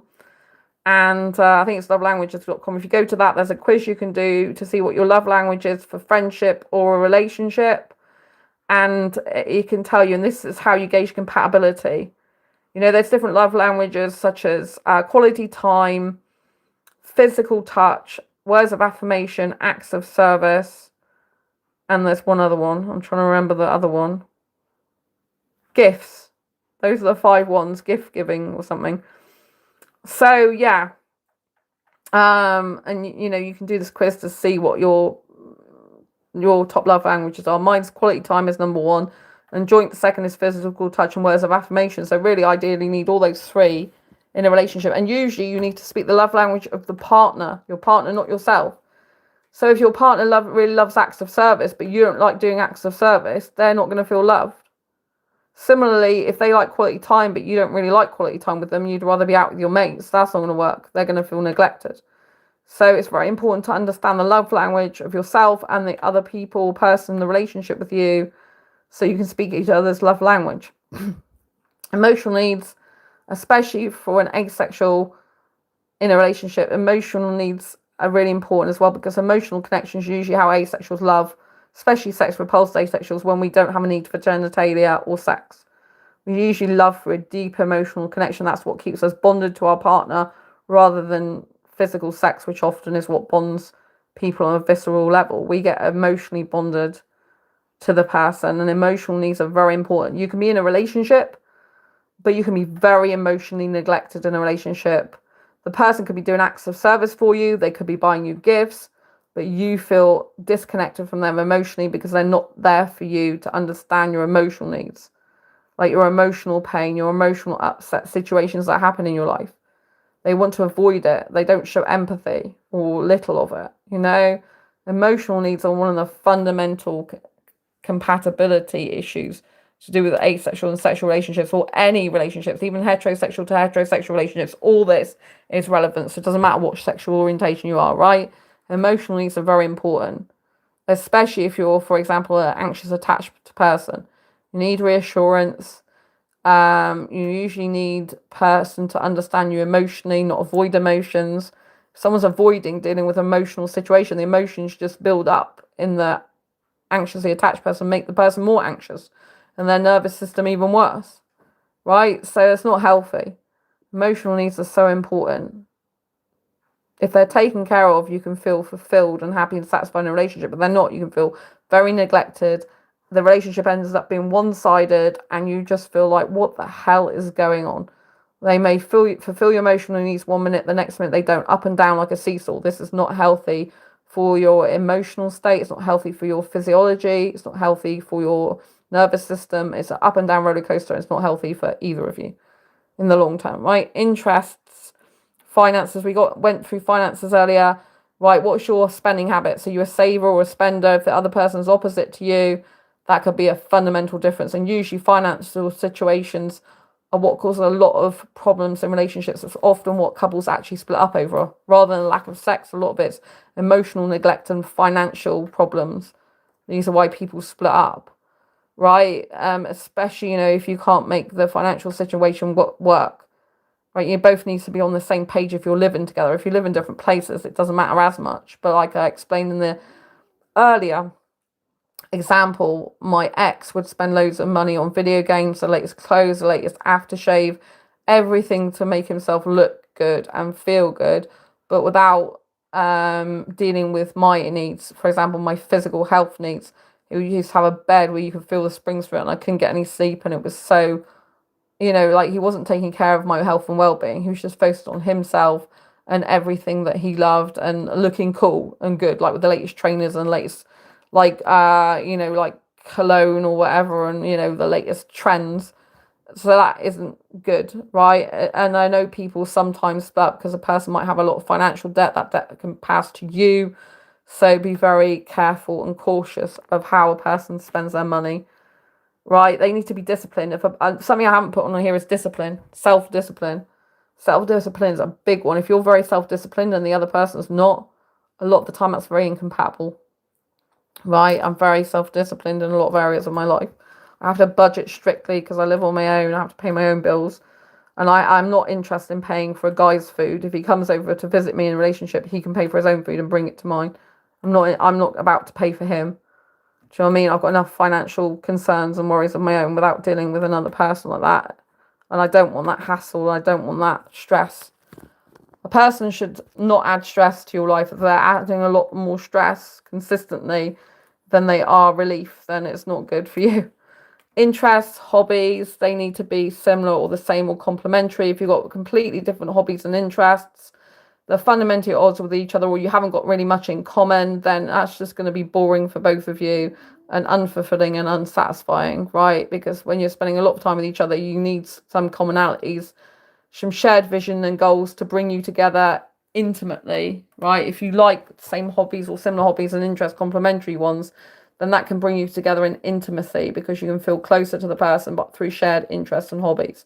But if your hobbies and interests are completely different to each other's, or very different, it's hard to come together for mutual enjoyment and pleasure in the moment. I'm not talking about sexual pleasure, but obviously if you're sexual watching this, there might be some sexual hobbies and interests you want to take part in, but I'm just talking about hobbies and interests in general. Like if a person's really outdoors and the other person wants to be indoors all the time, that's not really going to work very easily. Some people make it work. They love being total opposite to each other. Majority of people don't, right? So, and life goals, like I said, if the person's life goal is to be in another country and you love your country, that's not going to work. If their life goal is to create a business, but they might move for the business, that's not going to be good. If they want to save money for a business, which means less time for you, if your top love language is quality time, but they haven't got time for you while they're building their business, then, that's going to be incompatible with your needs. Lifestyle, for example, my lifestyle is very different. It doesn't usually fit in with most people's. I like to be going to sleep at 4 a.m. in the morning and then back up at midday. So at the moment, it's 2:28 a.m. in the UK when I'm filming this live at the moment. So you know what I mean? A person usually would be asleep by now. Most people I know who work 9 to 5 jobs would be asleep at 10 p.m. I was going to say 10 a.m., 10 p.m. or maybe 11. But, their lifestyle doesn't usually fit in with mine. And it makes it very difficult to have quality time with them when they're coming home from work and just eating their food and then going to go to bed in a couple of hours and I'm doing work. That's my prime time for doing work. It's not very easily compatible, right? It makes it very difficult if you're both on different timescales with your jobs. Life purpose, if your life purpose is at odds with each other, if, like I said earlier, if someone's life purpose is to go and do voluntary work abroad for a number of years or several months or whatever, and your life purpose is to stay where you are and build a life where you are, then that's usually a fundamental problem in compatibility. Obviously, if someone's just going away for a short period of time, that might work. But, long term, if you're in different countries, it's not good to have a long distance relationship over a long period of time. You have to have a way of coming back to each other.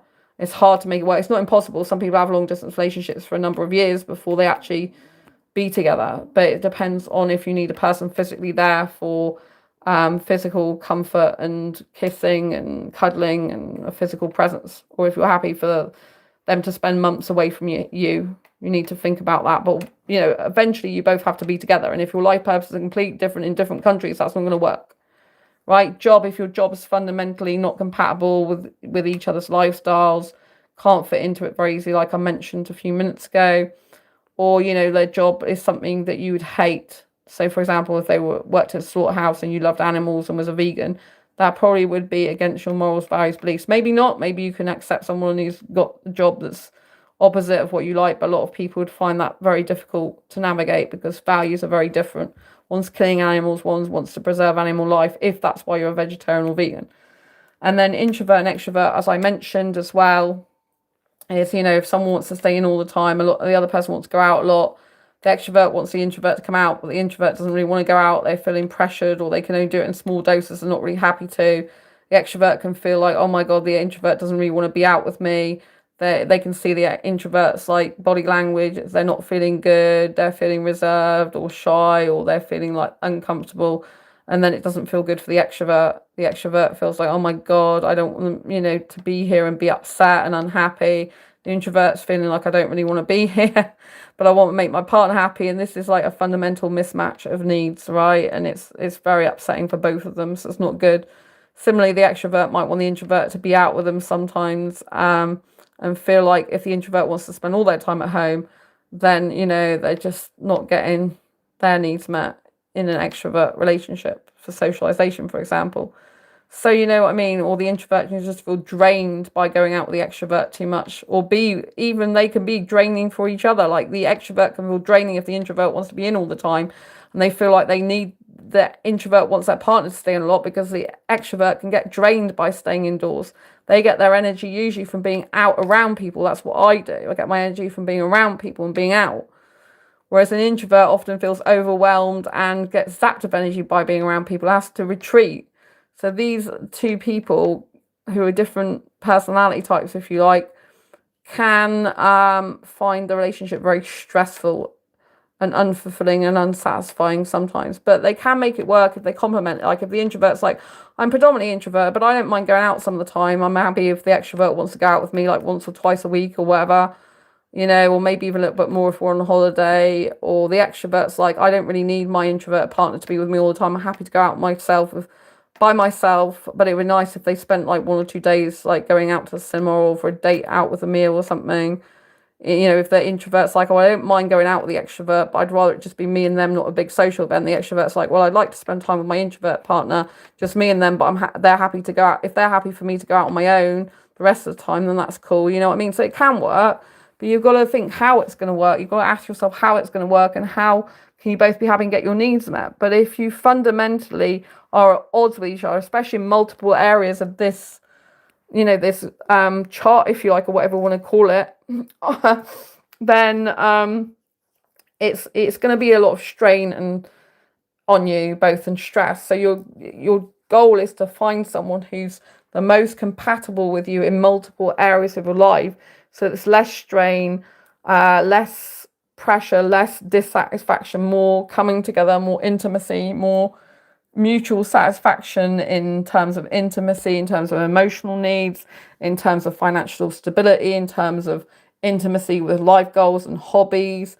in terms of lifestyle, ease and compatibility, in terms of life purpose, complementary needs, and all this type of thing. So I hope you found this really useful, helpful, insightful. If you have, please give it a thumbs up. I really appreciate you being here.